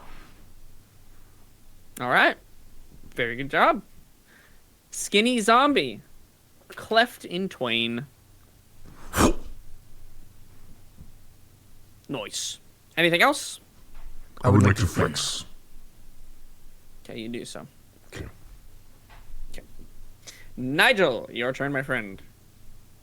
All right, let's get some. I will run over, trying to get a flanking angle so that Carl and Mendax aren't blocking me from having a direct line of sight on the remaining Plague Eater. And Okay. we're going to pull out my sharp, pointy rock. This one's about 3.5 pounds, but the shape Okay. of it is rather brutal. And we're going to use a 4th level catapult spell to send this smack bang at the torso of this. All right, Piece of sounds poop. good. So that's a dex save of 14. All right, let me try it out. They do not succeed. All right, that's going to be 68 of damage. Do your worst. I'm going to roll these all manually because it's fun to All roll right. 68. Let's go. It's 1, 6. That brings us to 7. Plus 7 is 14. 2 is 16. Was that 4 of them, was it? You're on 4. Okay, thanks. You keep count of those. You're So welcome. that's 16, 8, 24, 7 brings us up to 31, and last one, 5. So that should be 36 damage. Wow. That was the exact amount of HP that guy had. You roll up on him and sort of get yourself that flanking angle. You pull out one of the stones that you always kind of keep an eye out for good stones and good rocks to use catapult, one of your favorite spells. And you let it rest in the palm of your hand, and suddenly it begins to twirl and spin and gets up to an extremely high speed and flings out of your hand, going through the neck of this creature, and splintering whatever bone and cartilage muscle remains, and just it hits the ground with a thud. A similar black ichor and ooze kind of pouring out of its neck hole. The smell even worse than before, but you guys managed to keep your wits, Mendax and Call. Well done, Nigel. Jeez. I have to cook these guys up a little bit. Well, I mean, I get one of those a day, so I'm hoping That's I get a true. good night's rest after this. All right, I need to sleep now. I'm like, this is basically, angry dad just got woken up and is overreacting a little bit. Bam. I'm gonna, assuming there's nothing else, I'm gonna start burning the corpses with firebolts. Okay, sure. You're just gonna kind of firebolt, firebolt, firebolt, firebolt. Yep, just into the That's what I fleshy did. parts. That's what you did.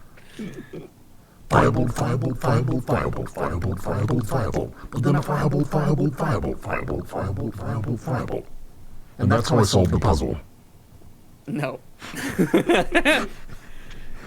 Oh, what a good session that was. It's a very reminiscent session so far. Yeah, we haven't done one Um, in too long. Yeah. Yeah, you are able to, through extended use of your cantrip Firebolt, burn the corpses to essentially char and nothing. You see that there are like almost larvae, like large maggots that kind of try and crawl their way out of the body and seemingly try to flee into the woods. But you burn those up as you continually Firebolt. Brutal. Burn. All right. They are a crispy, dust in the wind at this point. You spend maybe a good 10, 15 minutes doing it. Should we move camp before now, or do you think it's worth risking it and staying where we are? Truehorn did say if we completely obliterated them, then they shouldn't know where we are. It's only if we leave them alive, or part of them partially alive. Yeah, we can go back to bed. It's not a big deal. You've dealt with things like this before. We need our rest. All right, you guys head back up. Mendax, you head to sleep for the night, I assume? I think that was at the end of your watch, so I believe next up was call. Successful watch. Good Hey, work, you didn't get Mendax. ambushed and die, so there's that. Oh, ribbons, I assume, will heal you before you go back to sleep. Yeah, can, absolutely. You I mean- require healing, Mendax. I definitely do. Would I naturally heal much over a short rest? Is 4 hours a short rest? Yeah, but you have the total combined with watch. You guys get a long rest, so it's okay. Okay, then I'll just sleep it off. Sure. He'll patch up some of the wounds that you have. Maybe do some minor restorative magic. And yeah, you guys are okay. Next up is Call, my Kenku Birdbarian. Roll a d20. We'll roll it on the table. We've got a 9. A 9. Though some excitement and adrenaline kept your heart pumping, you find that quickly fades as the serenity of the night continues on. It is a bit of a cool, cold night, so you bundle up in your blanket and sleeping bag as you keep watch.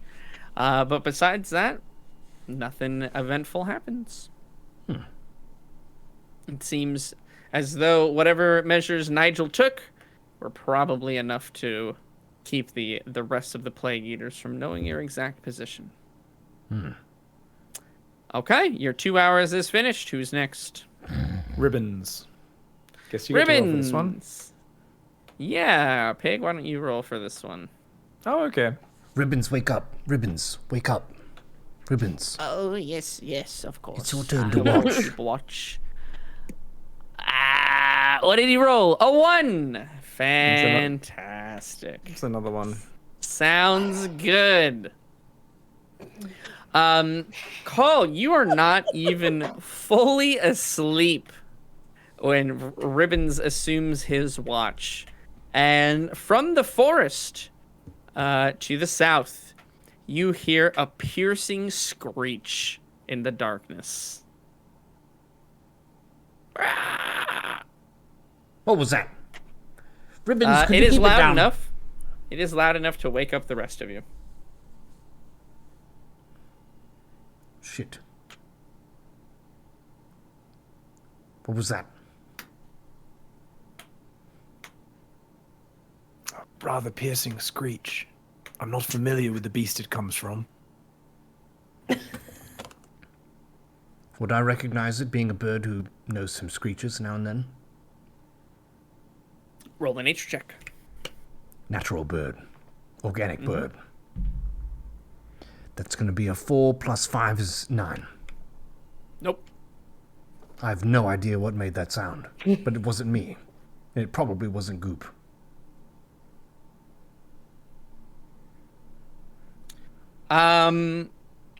Ribbons says, as he was the one that was awake at the time. Let's do a perception roll for Mr. Ribbons. Actually a pretty good one. He said, that the noise came from the south, where we, from the direction that we took care of those other creatures.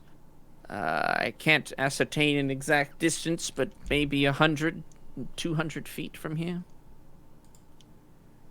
Yes, so quite a bit further. Yes. What should we do? Well, it could be a natural animal in the woods, which we don't necessarily need to fight it. But if it's hunting us or it smelled us, then we should be ready.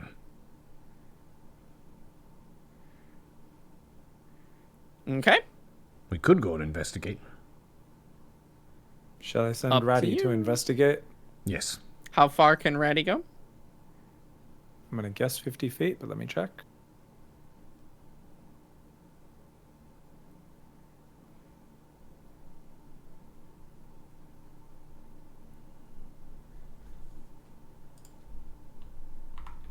A 100 feet.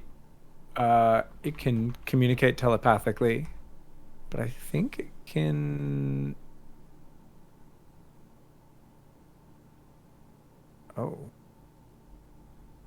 There's a bunch of restrictions. I can't do stuff beyond 100 feet, but it seems to imply I can send him beyond 100 feet. I wouldn't send him beyond 100 feet anyway, because then I can't communicate with him telepathically. So I'll send him just to the limit of our tether, essentially, our connection. Okay. Yeah, sounds good.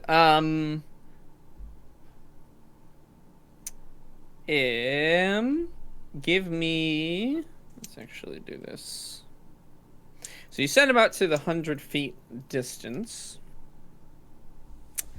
As it reaches sort of the edge of that tether, that distance, for a moment you see a few of the trees near Ratty start to shake, and then the tether is disconnected.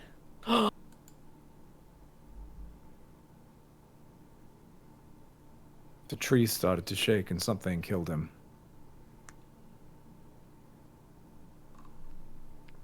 Is he dead forever? No, I can bring him back, but it'll take time. I'll have to do it tomorrow. Uh-oh.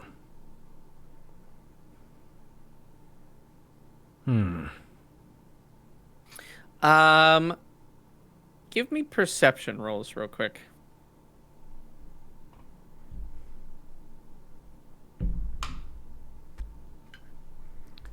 15 plus 5 is 20.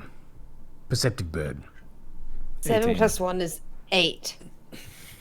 Getting better. How is it +1? That is what's crazy to me. Oh, I love it. Nigel, what'd you get? 18 total. Okay. Wow, good job, guys. Yours will be at an extreme negative, Nigel, because you can't see. But, Call, you can see. You do see, as Nigel reported to you, that some of the trees started to shake. You look out sort of at the top of the hill into the distance to try and make out what he was talking about. You do see, at almost the edge of your view into the forest, that some of the tops of the canopies are swinging slightly, shuddering a little bit, as if something large is moving around. And is heading towards you. Whoa. You see that rustling in the trees up there? Like this? Looks like a big creature is headed our way. We should ready ourselves. Battle formation, assemble.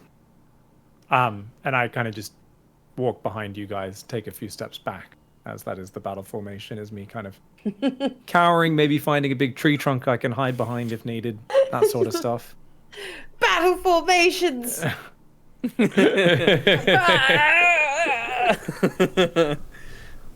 I would like to rage Hey, and that's say, where the wizards go. this forest sucks for sleeping. It does. The closer you are to danger, the more dangerous it becomes. Fantastic. You guys are just gonna kind of be at the ready to attack if this thing arrives, eh? Yep. Is that the plan? Cool. Call, I assume you're in the front, and then Mendax, where are you located? I'm going to be off to the side a little bit.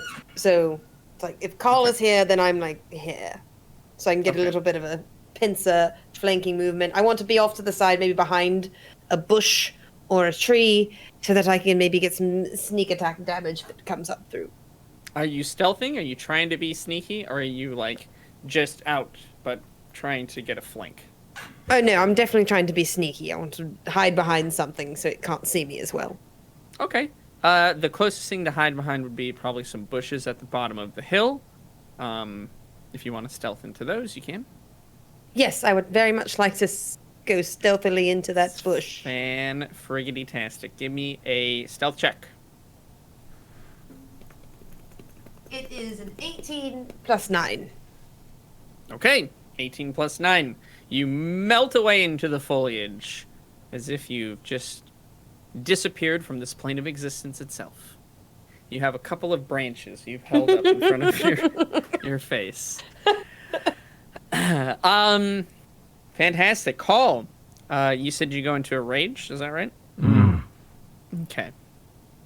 After maybe another just few seconds, you can feel almost the ground shaking slightly as you feel whatever is making these thudding movements sort of tremor through the earth. And you can now see the trees near you all are starting to quiver just a little bit. The leaves on them shake, and not just from the wind. You can definitely tell that whatever is approaching you is quite big. You have another few moments. Is there anything else any of you would like to do, or are you all set? Where would you like Ribbons to be? Let me ask that question. I'm gonna grab Ribbons and pull him behind a tree with me. Ah, yes. A very tactical position, Master Nigel. Yes, hide. Of course. And he'll kind of put his hands on the top of his head like this and try to duck down a little bit. So, is Carl still out in the open? Sorry, or Yeah, Carl is on top of the hill, like ready to go. okay. Love Carl, it. it seems like it's bigger than I thought. It might be worth hiding. Alas, it is too late, as whatever large monstrosity destroyed Ratty is now upon you.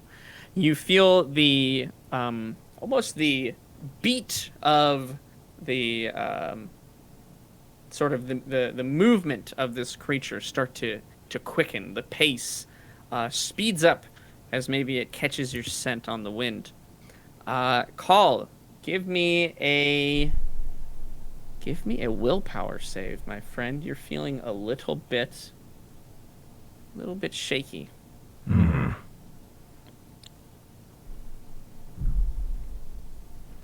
6 plus 2 is 8. Okay, you back up a few steps after hearing Nigel kind of voice his potential concerns. Not backing down necessarily, just trying to reassess the situation potentially as you now find yourself alone on this hill. Though you know your friends are nearby, you find it a little difficult in this moment, whether it be because of how sleepy you are or just how you were interrupted in the very first moments of your rest. You find it difficult to muster up that normal call courage. But regardless, you are standing and you are ready to take on whatever this thing is, as you will have very little choice. In a moment, you see the trees directly in front of you begin to push to the side, and large arms kind of pull their way through, and you see the face of what was once a gorilla, in fact, a very large gorilla, as it lets out another one of those piercing screeches that you all heard just a few minutes ago.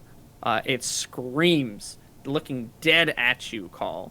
And two of its arms reach up, and behind it, another two arms come out and pull itself from the trees and forward as it charges into you as quickly as possible.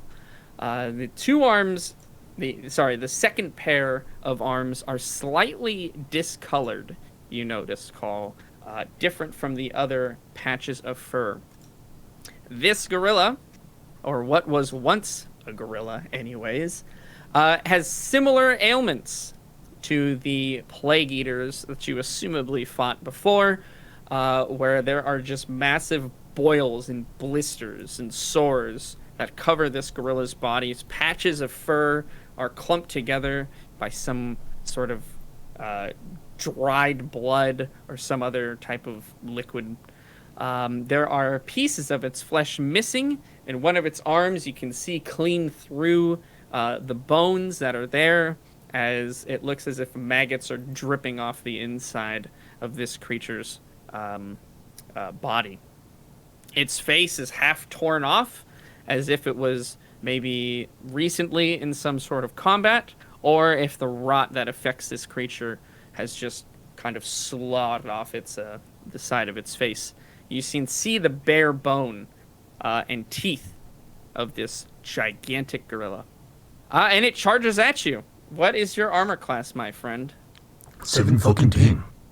7 fucking teen. It bears down at you, biting and trying to smash into you with all 4 of its arms. Let's see if it hits. We'll do the arms.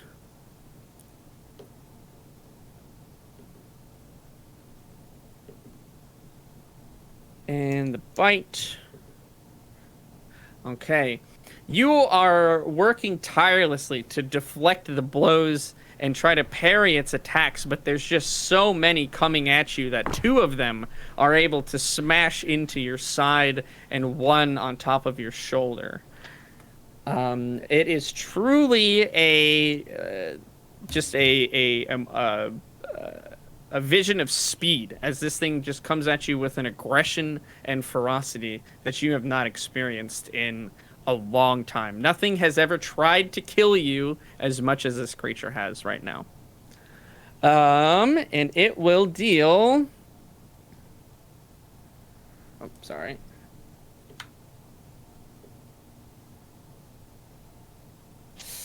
Rolled a little low, but it will deal 8 damage of slashing, which is halved to 4 to you, my friend. Because you are, of course, raging. Very thick bird. Very thick indeed. It lets out another scream right in your face as its bite misses. As if you can just almost sense and feel the anger and the rage that's radiating off of this creature. Whoa. You guys all kind of were at the ready, so it's up to you what turn sequence you'd like to go in. I'll let you guys decide. The gorilla sort of shot you, I think, and that willpower save was not enough to sort of stay at the ready, and it was able to jump call and get the surprise on him. But now you all sort of muster up your courage again. The rest of you see this monstrosity of a beast rushing out of the forest line and start absolutely beating up on your friend. Yeah, I actually have a rare moment of feeling slightly bad about cowering behind a tree for once. Probably wouldn't if it was anything, if it wasn't so clearly focused on Carl. So I'm going to quickly step out from the tree and I'm going to cast haste on Carl. Okay. Oh boy. Nice. Very nice.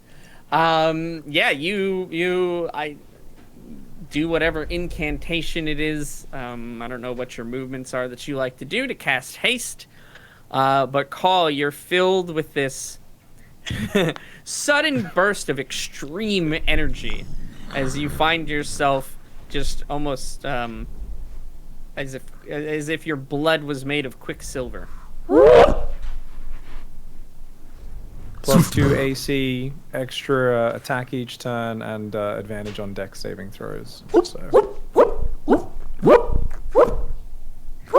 Fantastic. Okay, so that's Nigel. Nigel will be going after the gorilla. Who is going next? The Kenku. Okay, Carl, it is your turn. What do you do, my friend? Triple haste and attack. Okay. Rolling to hit 3 times. 16 plus 6. Okay, that hits. 5 plus 6 is 11. That hits. 7 plus 6. That hits as well. Rolling for damage. D12 plus 6 while raging. 15 so far. Okay. Plus 8 is 23. Okay. Plus 11. It's 34. 34. Alrighty.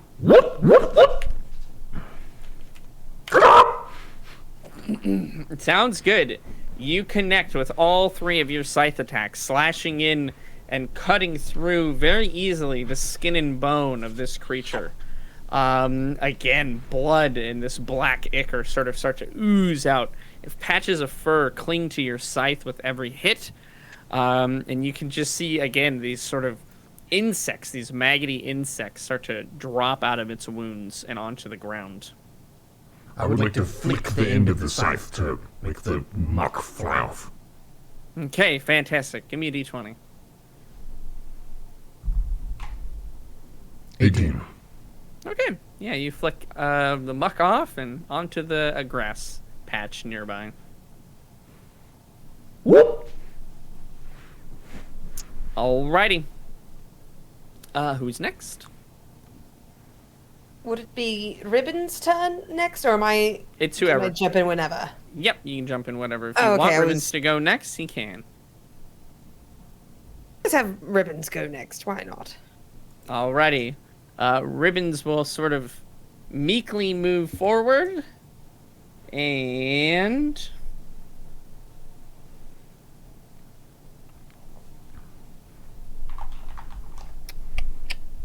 Well, you took some damage, yeah, Cole? 4 damage. 4 damage, not very much. Not much. He will...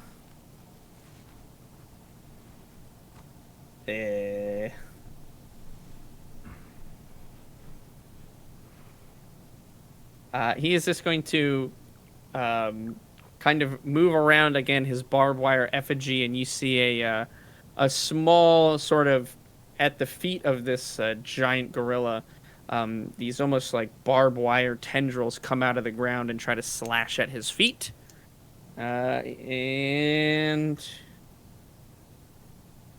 he is going to have to roll. Sorry, 1 second. Ribbon's going on the offense. Very rare. He does succeed the save.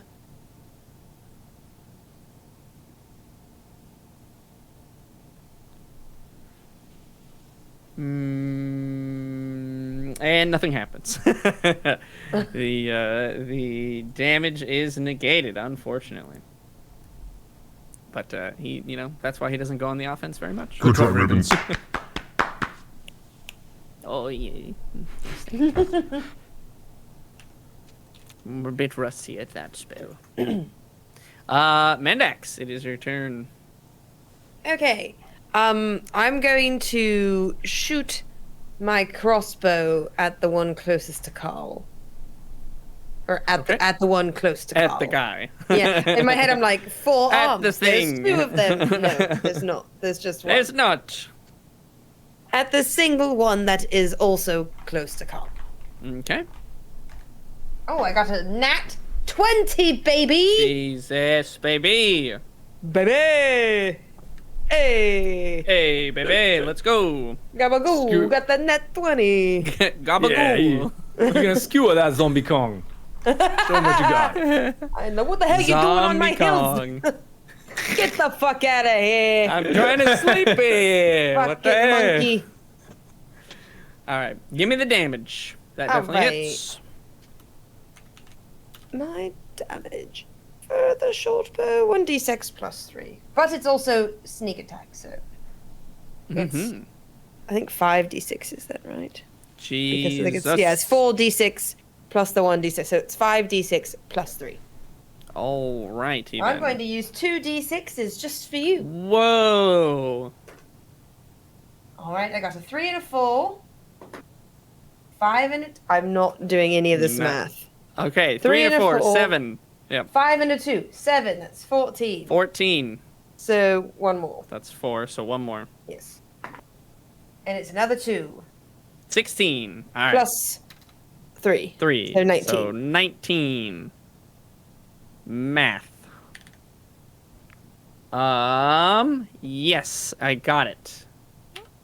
Sounds good. Your arrow flies out of the darkness, and with pinpoint accuracy, it stabs into the side of this zombie Kong's neck. Again, it's like a squirt of black pussy blood as the arrow sinks in deep. Ugh, gross. Oh, God. Maybe we should just try strangling them next time. No. That would be worse. It is my gorilla's turn. Unless, is there anything else you were running to do, Mendex? No, I'm just going to hang back again. You know, keep shooting. My gorilla. Zombie Kong lets out a scream of rage that puts the other screams to bed, as if it's you have never seen fury incarnate as such. Call, you go into rages, but what this gorilla just sort of unleashed makes you doubt if you've ever been angry. You almost see a red glow flash in its eyes, as truly this is just primal fury incarnate. You know all the telltale signs when something enters a rage, and our zombie gorilla just did so. Its muscles, or what's left of it, tenses up. You can see it shriveling over some of the bone, and its posture just even seems to grow even larger than before. Some of the bones crack and snap out of place, as if the pure anger of this creature is breaking down its own body. And it comes at you once again with another flurry of attacks. Your AC is now 19. Yes. All right, let's see what it can do. Whoop, whoop, whoop.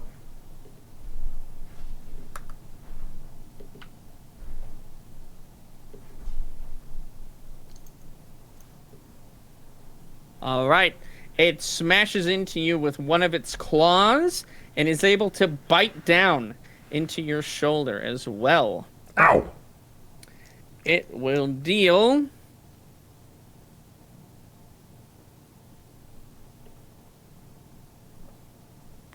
16 points of damage, which you can half because it was slashing and piercing. Mm-hmm. So 8 points of damage to you total, and it doubles down, its ribs cracking open and almost splitting out of its side, and it smashes into you for another round of attacks.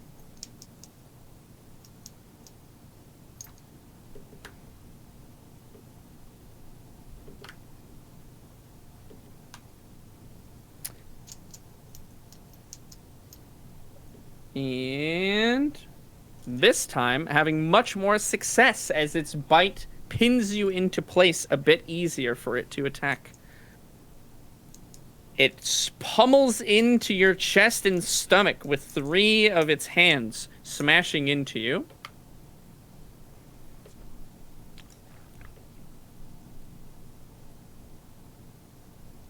And its bite digs down even deeper, dealing a total of 30 points of damage to you. But you can take half off that because rage is insane. So 15 points of damage. Ouch. That smarts. You can see its hands and claws are even breaking apart as it tries to pummel you into smithereens. Its bite, its teeth are cracking off inside of your skin as it is trying so desperately to kill whatever is in front of him. But you refuse to die. Nigel, it is your turn. Hot diddly damn. Alright, I'm watching it bite my buddy, and I'm thinking, how can I try and kill this thing as quickly as possible? All right. Well, I already used my best rock today, but I've got another one. All of my burning spells are just as likely to set Carl on fire and burn his feathers off as anything else. So we're once again going to kind of run to the side to try and get that flanking shot. At least it's pretty chunky. I'm just hoping this doesn't fly through one of the holes in like its arm or its stomach and just come out the other side and hit Carl. So hopefully I'm like kind of side on and he's not directly on the other side of it. Yeah, no, I understand what you're trying to do. Mind you, unless you guys are going to rest to make up for the interruption in your sleep longer, you won't have access to whatever spells you're expending for today. There's still That's another true. day of travel before you hit the ruins, but just throwing that out there. That's all right. I got my power stone and stuff. We're gonna Okay. do a level. I think we can just do a level 2. We'll do a second level catapult spell. Yeah, I got a 4. This one's like 4, maybe 4.5 pounds. It's Okay. not as sharp. It's just a chunk, just a big old 4-pounder. chunk of granite that I'm just gonna blast right at it. Just doing bludgeoning damage. Yeah, 4d8. Well, obviously, dex save of 14. Sorry. Dex save. Let's see. God, just missed it. He, unfortunately, is not able to pass. Much to the dismay of all, I'm sure. Yeah. Well, I mean, this one does massive damage when it lands, does. but obviously when that save goes through, it just completely whiffs. So it's always a bit of a gamble. 4d8s on this one, and that is a d6. Hold on a sec. Ooh, there we go. Nigel. All right. Nigel. Hey, Pop, can you keep Nigel. number of the number of dice Yes. rolls, please? 4d6. You doing one at a time? Yeah. Okay. Okay. Oh, sorry, 4d8, not 4d6. I'm getting confused looking at my different spells. All right, 4, 8, 4, so that brings us up to 16, and 8. Wow, 24. That's almost as good as I could have got. That's it, 24 damage. You said 4d8? Yeah. Okay, 24 points of damage coming in. The rock lands with a crashing, splintering sound as you smash into one of the exposed rib cages and into the body of this gorilla. A large, just cavity appearing in its side as more splinters of bone and pus and gore begin to seep down the side and onto the ground. You can see some of its entrails starting to poke through and kind of slop onto the ground where your rock made an exit wound as well. Yeah, I don't know if I'm going to be reusing these rocks. Might have to find new ones. It's a perfectly good rock. I would assume whatever it hits into, it just shatters into a bunch of pieces. I can always firebolt the rock a few times to purify it anyway. You know? That's true. Alrighty, That's me. Call. It is your turn. Hasted bird. Quick bird. Hasted bird. Triple attack coming up. Scythe of the crow. Rolling to hit. 17 plus 6. Yep. 5 plus 6. Yep, that hits too. 20 plus 6 is a nat 20. Okay, yeah, obviously. Plus a crit. So what does that mean? I got it's max damage and then like another roll. So Oh, it's like sweet. you've done maximum damage plus another roll. Alright, so let's just start with the 20 Okay. that we're working with the crit. Excellent. Okay. And then 11 plus 6 is 17, so up to 37. And 4 plus 6 is 10, so up to 47. 10 plus 6 is 16, so we're up to 63. You were at 37 before? 47. So I think it's 47. Okay, 63. Yeah. Jesus. Is that everything? Yeah. 63 points of damage.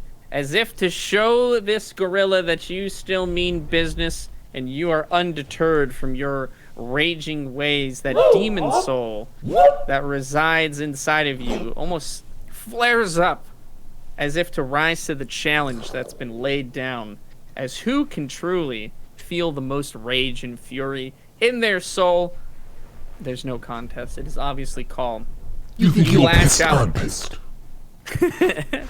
You lash out with extreme prejudice and surgical precision, chopping off all of the gorilla's arms before sinking your scythe into the skull and the brain of this creature. It slumps to the ground, defeated. Your scythe pinning it to the ground. That's how you rage. Well done. Well done. My gorilla has been destroyed. My gorilla. Yeah, it's gonna get toasted. I'm putting a bonfire on its corpse immediately. That thing was scary. I'm like, we're taking no chances. I'm going around hunting for maggots. I'm also like spot torching with firebolts, little bits of black blood on the ground and sludge. Because yeah, that Okay. thing was disgusting. Give me a perception check, Nigel. I think I'm a +2 on perception, am I? Yep. 10. Okay. You get around and torch all of the spots. And you light a bonfire on the corpse of this gorilla, charring it into nothing until it is dust in the wind. You are as meticulous as a cleaning lady, going around torching each of the blood spots that you can find.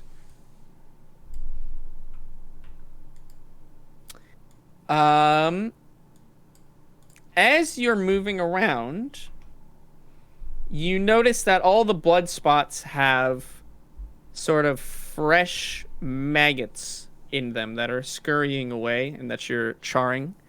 You notice that the piece of flesh that Call whipped off of his scythe seemingly has no maggots on it.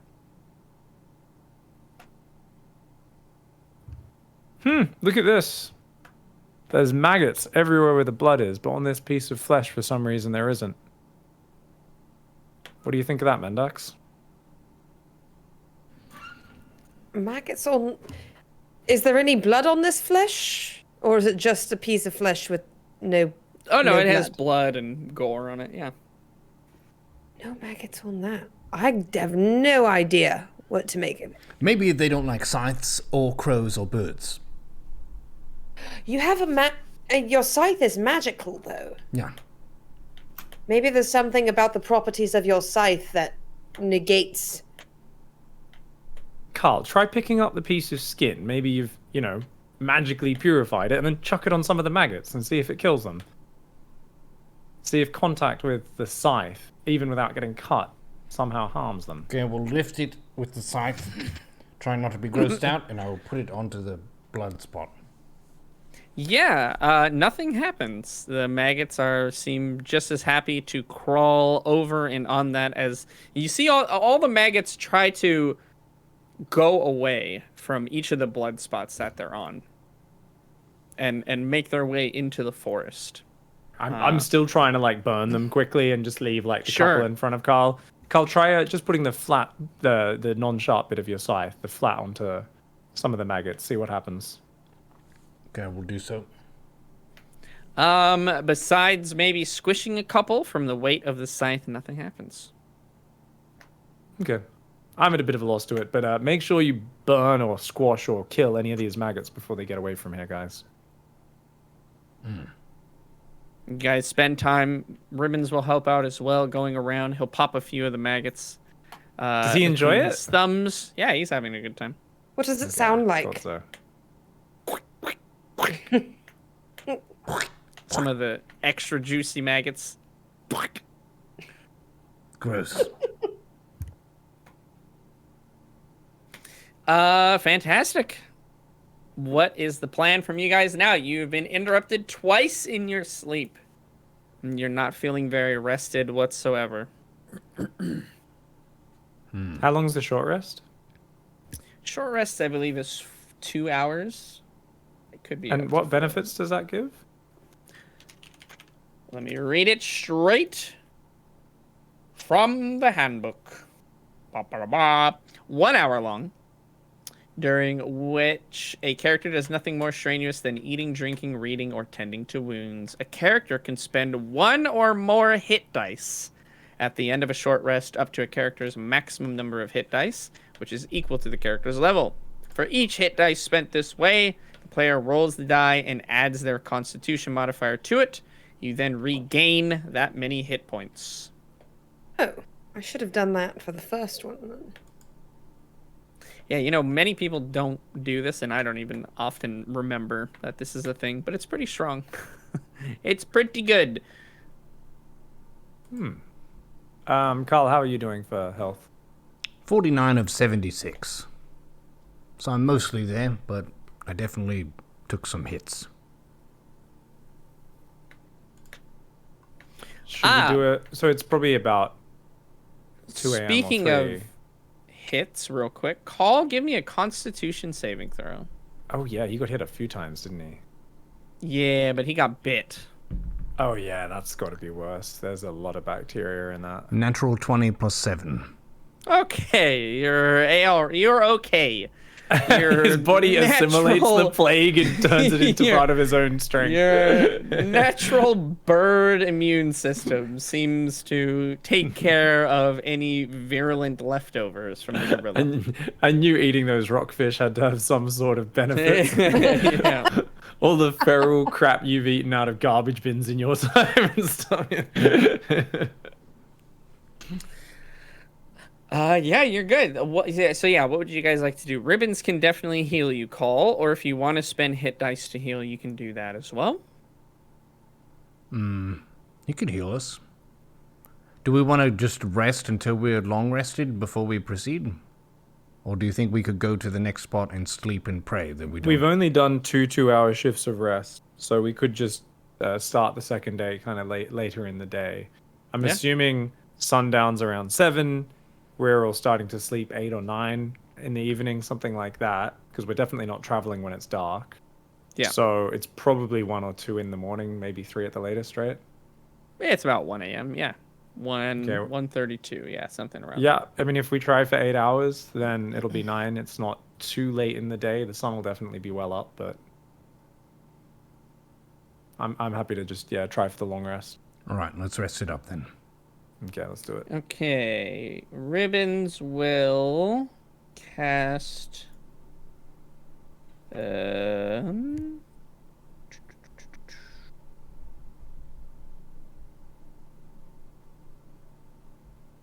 As we settle down to sleep in what is clearly the most dangerous part of the forest. We've already been attacked. love What it. are the odds that we'll be attacked again? Pure Yeah. coincidence, right? Yeah. Jesus, what is the best one here? He'll cast a level 3 Cure Wounds on Call, which will be.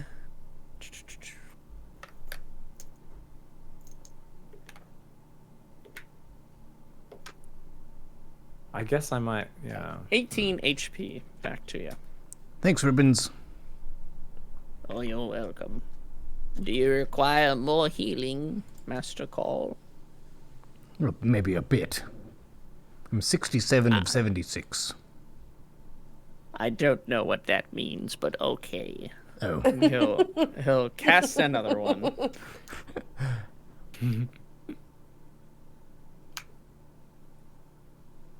He'll heal you for another 17. and I'm feeling fresh. Fantastic. Who's first watch then this time? I could just watch again if we're gonna try to rest it out. Okay. Sounds good. Everybody I've- tries to lay down to rest. You're all a bit more wary of the Yep. situation. Nigel, did you have something you wanted to do? No, I'm just looking forward to actually getting the most rest out of everybody. It's awesome. I've already had half a night's rest, and I'm going to get another at least half a Rest night's and rest. more. Life of a wizard, it's real hard. Give me a D20, Mr. Call. 13. Your part of the watch goes by without coincidence and without hazard. I would You're able meditate to upon kind of- the amazing rage that I witnessed. Yeah. It's almost inspiring in a way. How something could be filled with such anger and fury. How can you Sort be of so revivifies upset? you. Yeah. He was. Who's next on the watch? I mean, I could do another one. I mean, Okay. Has to be to watch. Mendax. Go ahead and give me a D20. I've got a 14. Your night of watch goes by without coincidence. And without hazard. No incidents happen. Mr. Pig. D20 roll.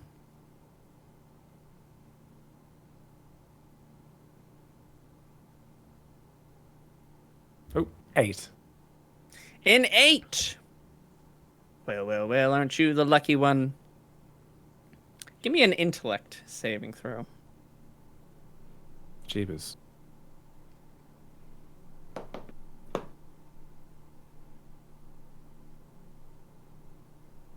Uh, 9 plus 6. 15. Very good. As you're sitting on your watch, you kind of begin to ponder that scrap of flesh that had no maggots on it. You're kind of you stuck on it a little bit. Why would that one be free of any of the maggots, and the other ones would be so riddled with them?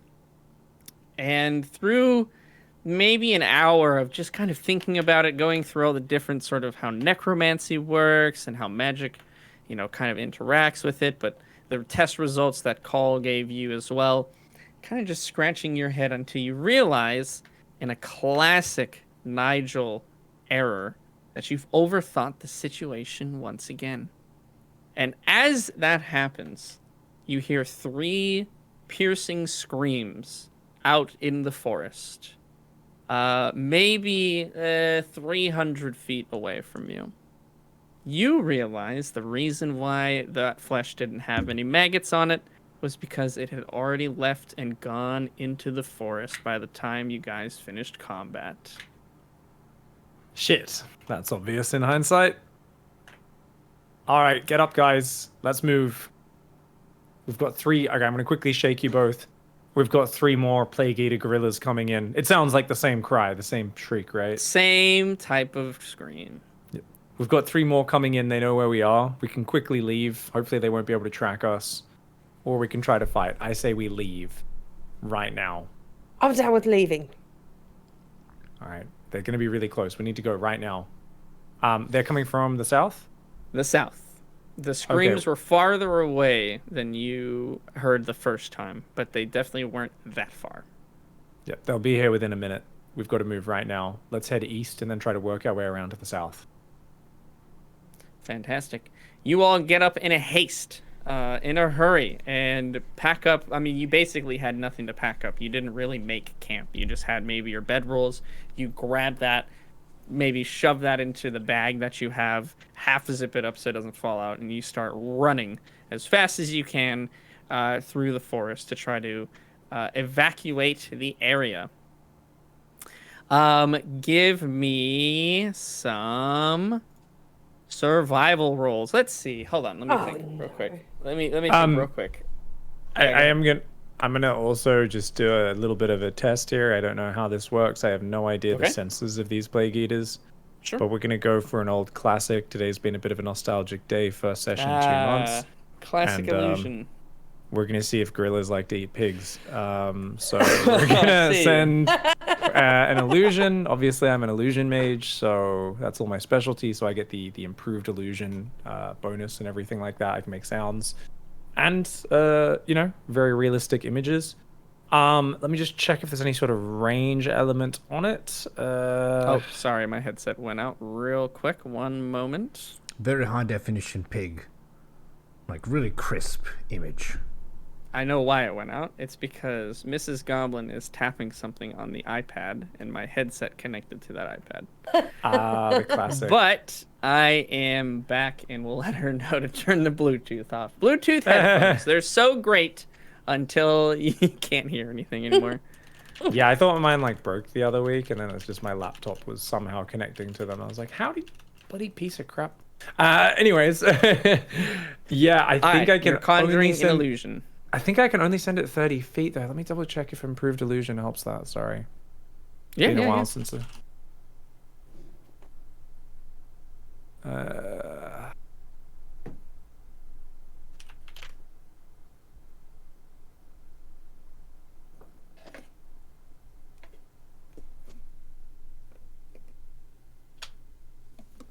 normally I do this in enclosed spaces when we're in a dungeon, but Yeah, the one thing I'm wondering about is how far you can move away from it. yeah, because the whole point is okay. And while you're doing that, let me do some math real quick. Yeah, I mean, it just says range 30 feet, so I think I might be screwed on this. This might not be possible. Unless you want to hide or something, I guess, but probably. Yeah, but the thing is, like, they're going to go and investigate the thing, and it's just going to be right there. And once they Yeah. interact with it, they're going to know it's an illusion anyway. So I'm Makes literally sense. just going to basically do a Hail Mary, just start a pig, And just start 20 going. feet from us and make it just snort and steadily, like, move off in that direction. Just so that it's, creating a sound heading in a direction that is the opposite to the direction we're going. Gotcha. Okay. Yeah. Yeah, you produce the image of a pig, which oinks off into the brush. I will bring one issue up real quick. It is about 5 a.m. and it is still very dark outside. Nigel, you will be running full speed into a very dark forest. Call and Mendax you'll be able to see, and so will Ribbons. But let me know how you want to deal with that. You can run if you want to in the forest. You might take some damage or get slowed down a bit, but Do you have a torch? We could give you a torch. We didn't want them to follow us. They It can would see make the it light. easier to, yeah. Can I just, Can't- like, grab Nigel?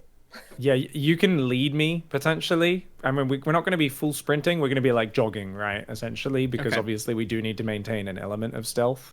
So, sure. I would say you would, if you were not slowed down, you would be able to run probably double speed in the forest if you wanted to. But if you're trying to make sure that Nigel doesn't trip or fall or take damage, then you will be able to only move 30 feet a turn, kind of deal. Is that cool? I think we're okay with 30 feet a turn. Probably better than me. I mean, I can just fall and get up and fall and get up, which is fine. It's not like I'm going to impale myself. Yeah, if you have any spells you can think of to try to help you, then let me know. Or we can just proceed forward with Mr. Nigel being led by Miss Mendax. Just leading you. I mean, I'd rather it be slower Well, than have you smash Because through a tree. we leave in a run, we don't have time to organize this. So actually, we're going to run the first, say, 400, maybe, let's say 500 feet. Okay. We're going to run. Okay. And then we're going to see if I make it that far without stacking it. Okay. And then we're going to figure out a solution because we had to leave in too much of a panic. So we definitely didn't have time to consider this. Sounds good. All right, I like it. Give me a dexterity. Give me 5 dexterity saves. All right. Dexterous wizard, let's go. Super dexterous. I got +2 on dex saves. Something. Yeah, that's good. All right. First roll is a 15 + 2, 17. Okay, you make the first 100 feet without any incident. 16 + 2, that's 18. Even better. You feel like Neo in the Matrix as you're definitely getting hit in the face by branches, but nothing is tripping you. There is no spoon, there are no roots. Definitely not at tripping height anyway. Mm-hmm. And I roll a 2. 2 + 2 is 4. You proceed as you're feeling very confident. Proceed to catch your leg and trip. Give me a d20 roll. 8. Sprinting in darkness is not a very smart thing to do. You do not feel you will be able to run, as you feel that you've not necessarily twisted or broken your ankle, but you're definitely wounded to the point where you feel running is not an option. All right, but I'll assuming still be able to Mendax move at the and- normal pace. Yes, yeah. Assuming Mendax and Call were kind of keeping an eye on you, you see Nigel fucking eat shit as he falls. He snags his foot on a root and just smacks his head and knee specifically into the ground on a patch of extremely sort of gnarled and bumpy roots. Oof. That's how it goes. I'm going to instinctively laugh right away and then like dash over to try to help him up. Okay. Yeah, you dash over there, you help him up, and you guys start moving once again. Each of you give me a d20 roll. A 2. I got a 16. Okay. Nigel? 20. Okay. You hear the screams of those gorillas seems to be following behind you. It seems that you have left them behind. They're probably a solid some distance, if you had to guess, 400 to 500 feet away, but that the screams they still feel closer than they should be.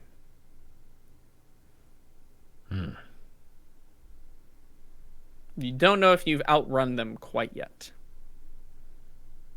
All right, let's keep moving. I can still walk. I just won't be able to move too quickly. Okay, you guys set off at a brisk pace, but not so fast that Nigel can't continue going forward. You go for another 100 feet. No dexterity saves needed, as you now have a guide through the darkness. And when are you guys just going to keep moving until the screams dissipate behind you? What's the plan? Are you trying to get a certain distance away? What do you guys want to do? Yeah, once we feel like we've created safe distance and they're not pursuing us. Okay. You all move forward for probably another 10 to 15 minutes or so. Ribbons in tow behind as well. Give me another round of d20s. 8. 15. 7. You do hear the screams, but they seem even further behind you. Maybe 1,000 to 1,200 feet now behind you. Potentially they've lost the trail and they are going in the wrong direction. Who knows? You continue forward, assuming. If you'd like to do something different, definitely let me know. But you continue forward, Nigel, continuing to be led by Mendax. How long do you want to travel for until you... We were basically already going to turn south when we broke camp, right, guys? South is the direction that the gorillas were coming from. We're going Or the east, right? streams. Toward the ruins? So you were going to go east, and a day east and then a day south kind of deal. But we already did the day east, right? Or Yeah, you did. So yeah, so we were going to turn south. So yeah, so now we can. I think we should turn south now, since otherwise we'll be going too far east, right? So Potentially. we might overshoot the ruins. So how about we turn south now? Makes sense. All right, let's do Okay. it. You guys travel for another few minutes. And give me another round of d20s. 16. 18. 17. Fantastic. You don't hear any screams as you travel through the darkness of the night. You feel as though, maybe cautiously so, that you have outrun or at least shaken the trail from the gorillas that were seemingly pinpointed to your location. It's not too difficult for a group of 3 or 4 to maybe maneuver around a pack like that, but if it was a caravan or a large group of people, it's a much more difficult thing to do. So you guys have made it through, you think. What is your plan from here? You're going to continue going south. Are you resting at all anymore? Are you It's too late in the day now. It's been another 4 hours, which means it's 5 a.m. We can probably see first light, kind of like the light starting to creep up on the horizon. I think we just, 5:30 or so. 5:30. Yeah. So I say we just head straight, set camp before the ruins, rest there this evening. Hopefully we can get by. I've burnt a bit of my magic juice, but I've got plenty left over. Carl seems healthy enough. Ribbons, hopefully. Have you still got the ability to heal a few more times today? He'll nod his head. Maybe Yeah. not at my maximum potential, but I should be able to conjure up some healing. I'm gonna get Goop to heal Carl, by the way. Like the 2 hit points that he's capable of healing. Okay. I think it's like a D3 or something. So. Oh, Call is I'm Call topped is off. max HP. Yeah, he's max HP. he. Yeah. Uh-oh. Did Pig just Well, DC? I don't know he's if back. he's still there. Just reading that face though. Got it. It was a good face. You disappeared for a second, Pig, but I think you're back. What was that? Yeah, Call is max HP.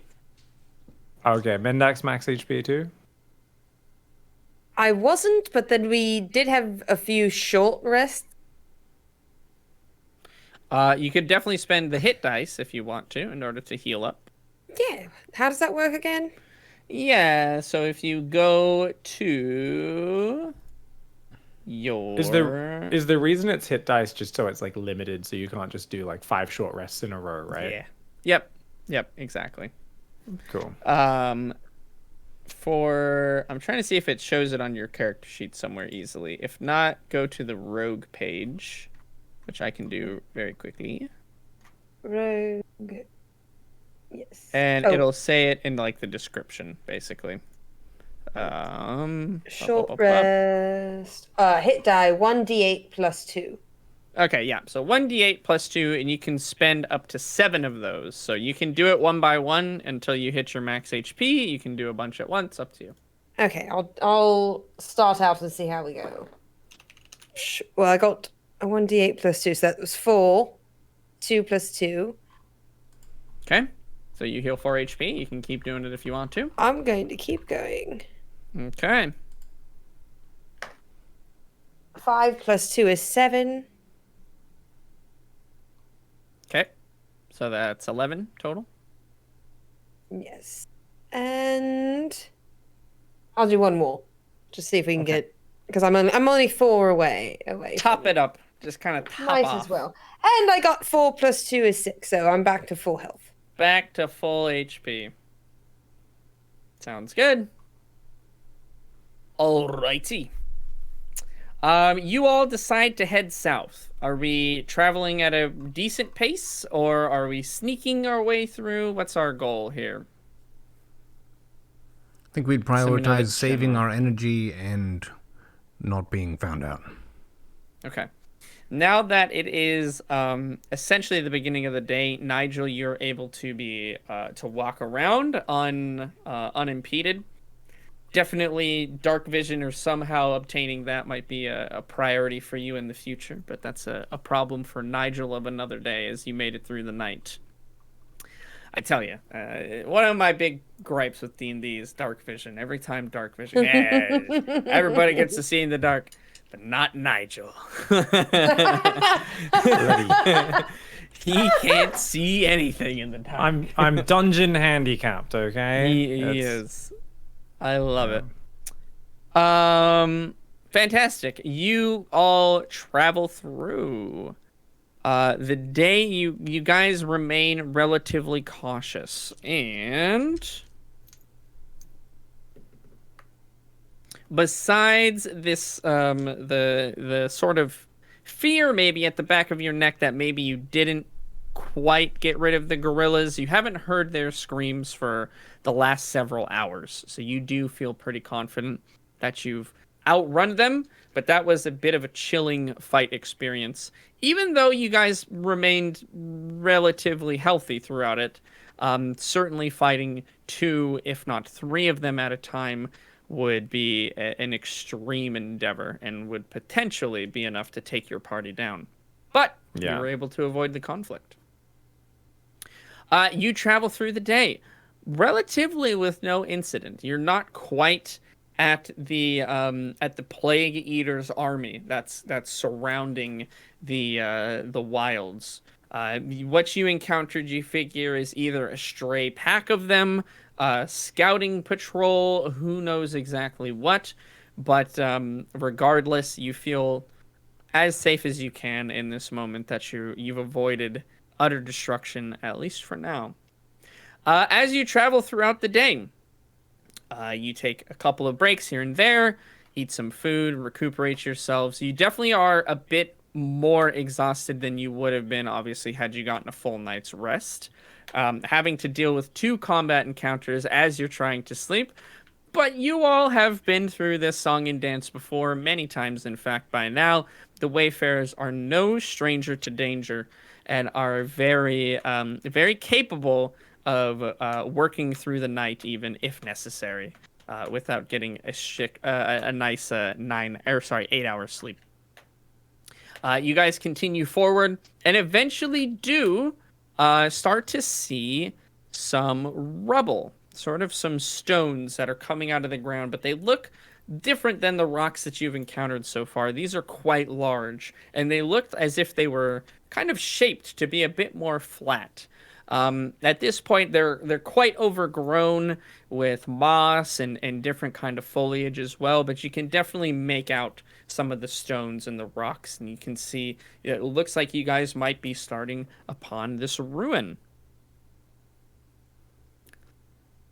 It is at this time, we'll say late, a bit later in the day, probably around 4 to 5 p.m., something around there.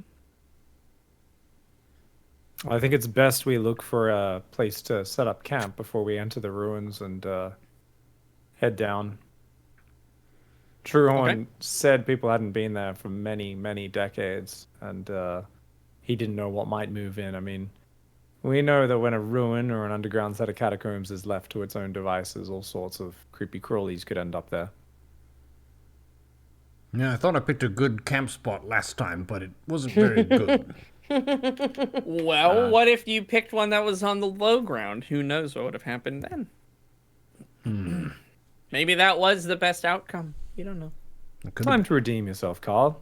I have faith in you. To show that, I'll let you pick our campsite again.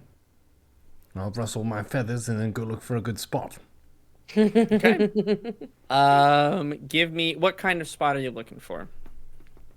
Would say a spot that allows us to see around us, so potentially some high ground, and also maybe out of the wind, so it's not too chilly. Okay, sure.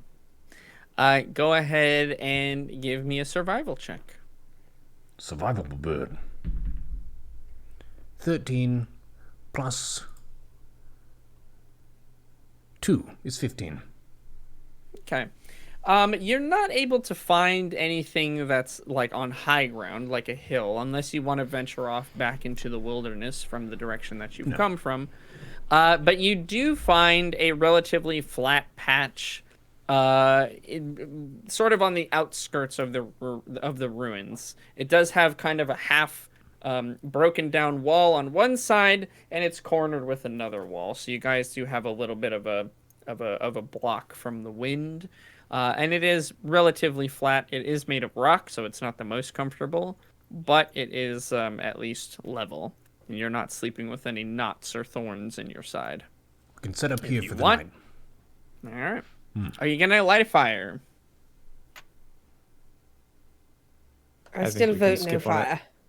Yeah. Okay. Sounds good. You will embrace the chill of the night once again.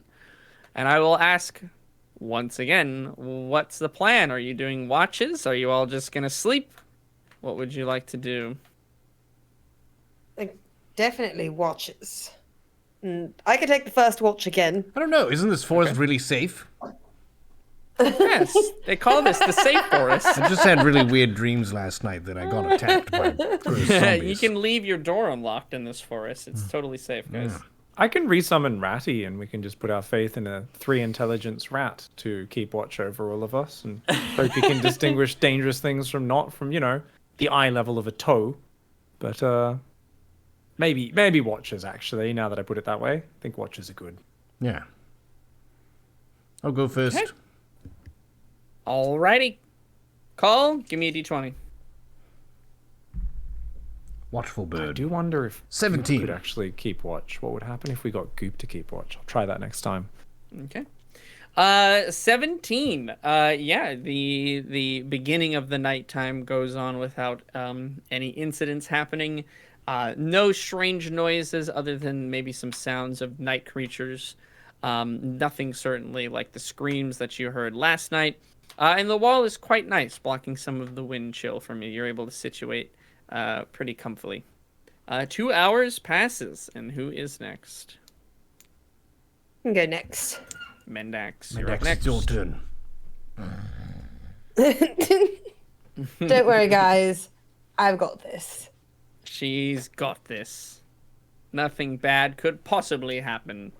At all. I've got a 14. Okay, and nothing bad indeed happens as the night continues without any interruption. You're able to reflect on your previous days and stare at the nice night sky, which is a bit clearer than before, and enjoy the sort of ambiance of being in these ruins. It's quite a beautiful place to be, even if a bit dangerous from the situation. So you take a moment and admire the ruins that you're in, and ponder what kind of civilization this once was. Who's next? I'm up. I'm up. All right, Nigel. Done a Watching spinny time. roll. Spinny roll. 19. Spinny roll for the win. It's actually quite a comfortable night. You almost feel at ease in a way. Almost as if you have a false sense of security, but for some reason you do feel pretty comfortable where you're at. And nothing happens. And the last Ribbons? roll to Mr. Ribbons. 111. Yeah, continues on. The night goes on unimpeded. You all are able to get a full night's rest, heal back up to full, restore all your spell slots, all of that fun stuff, any rages that were expended, any items that you used, etc., etc. You all wake at the crack of dawn, about 7 o'clock or so. The sun is nice and sort of rising into the air. It almost seems like a pleasant morning, were it not for the potentially dangerous task. You guys know that you're on a mission and that you don't have infinity time. So time is a bit of the essence. So I resummoned Ratty before I slept as well, because Sure. me being on watch without the creature that has night vision to complement my own senses is ridiculously stupid. So I definitely would have done that before sitting there blindly going, I'm helping. I'm totally I'm on watch." helping. Sounds perfect. Yeah, Ratty is back. And helped you keep watch. Absolutely. Thanks, Randy. Very good. You guys are awake and at the outskirts of the ancient ruins. Is it time to head in? Yes. Heck yeah. Sounds great. You guys pack up your camp a much easier and nicer time than you had the night before.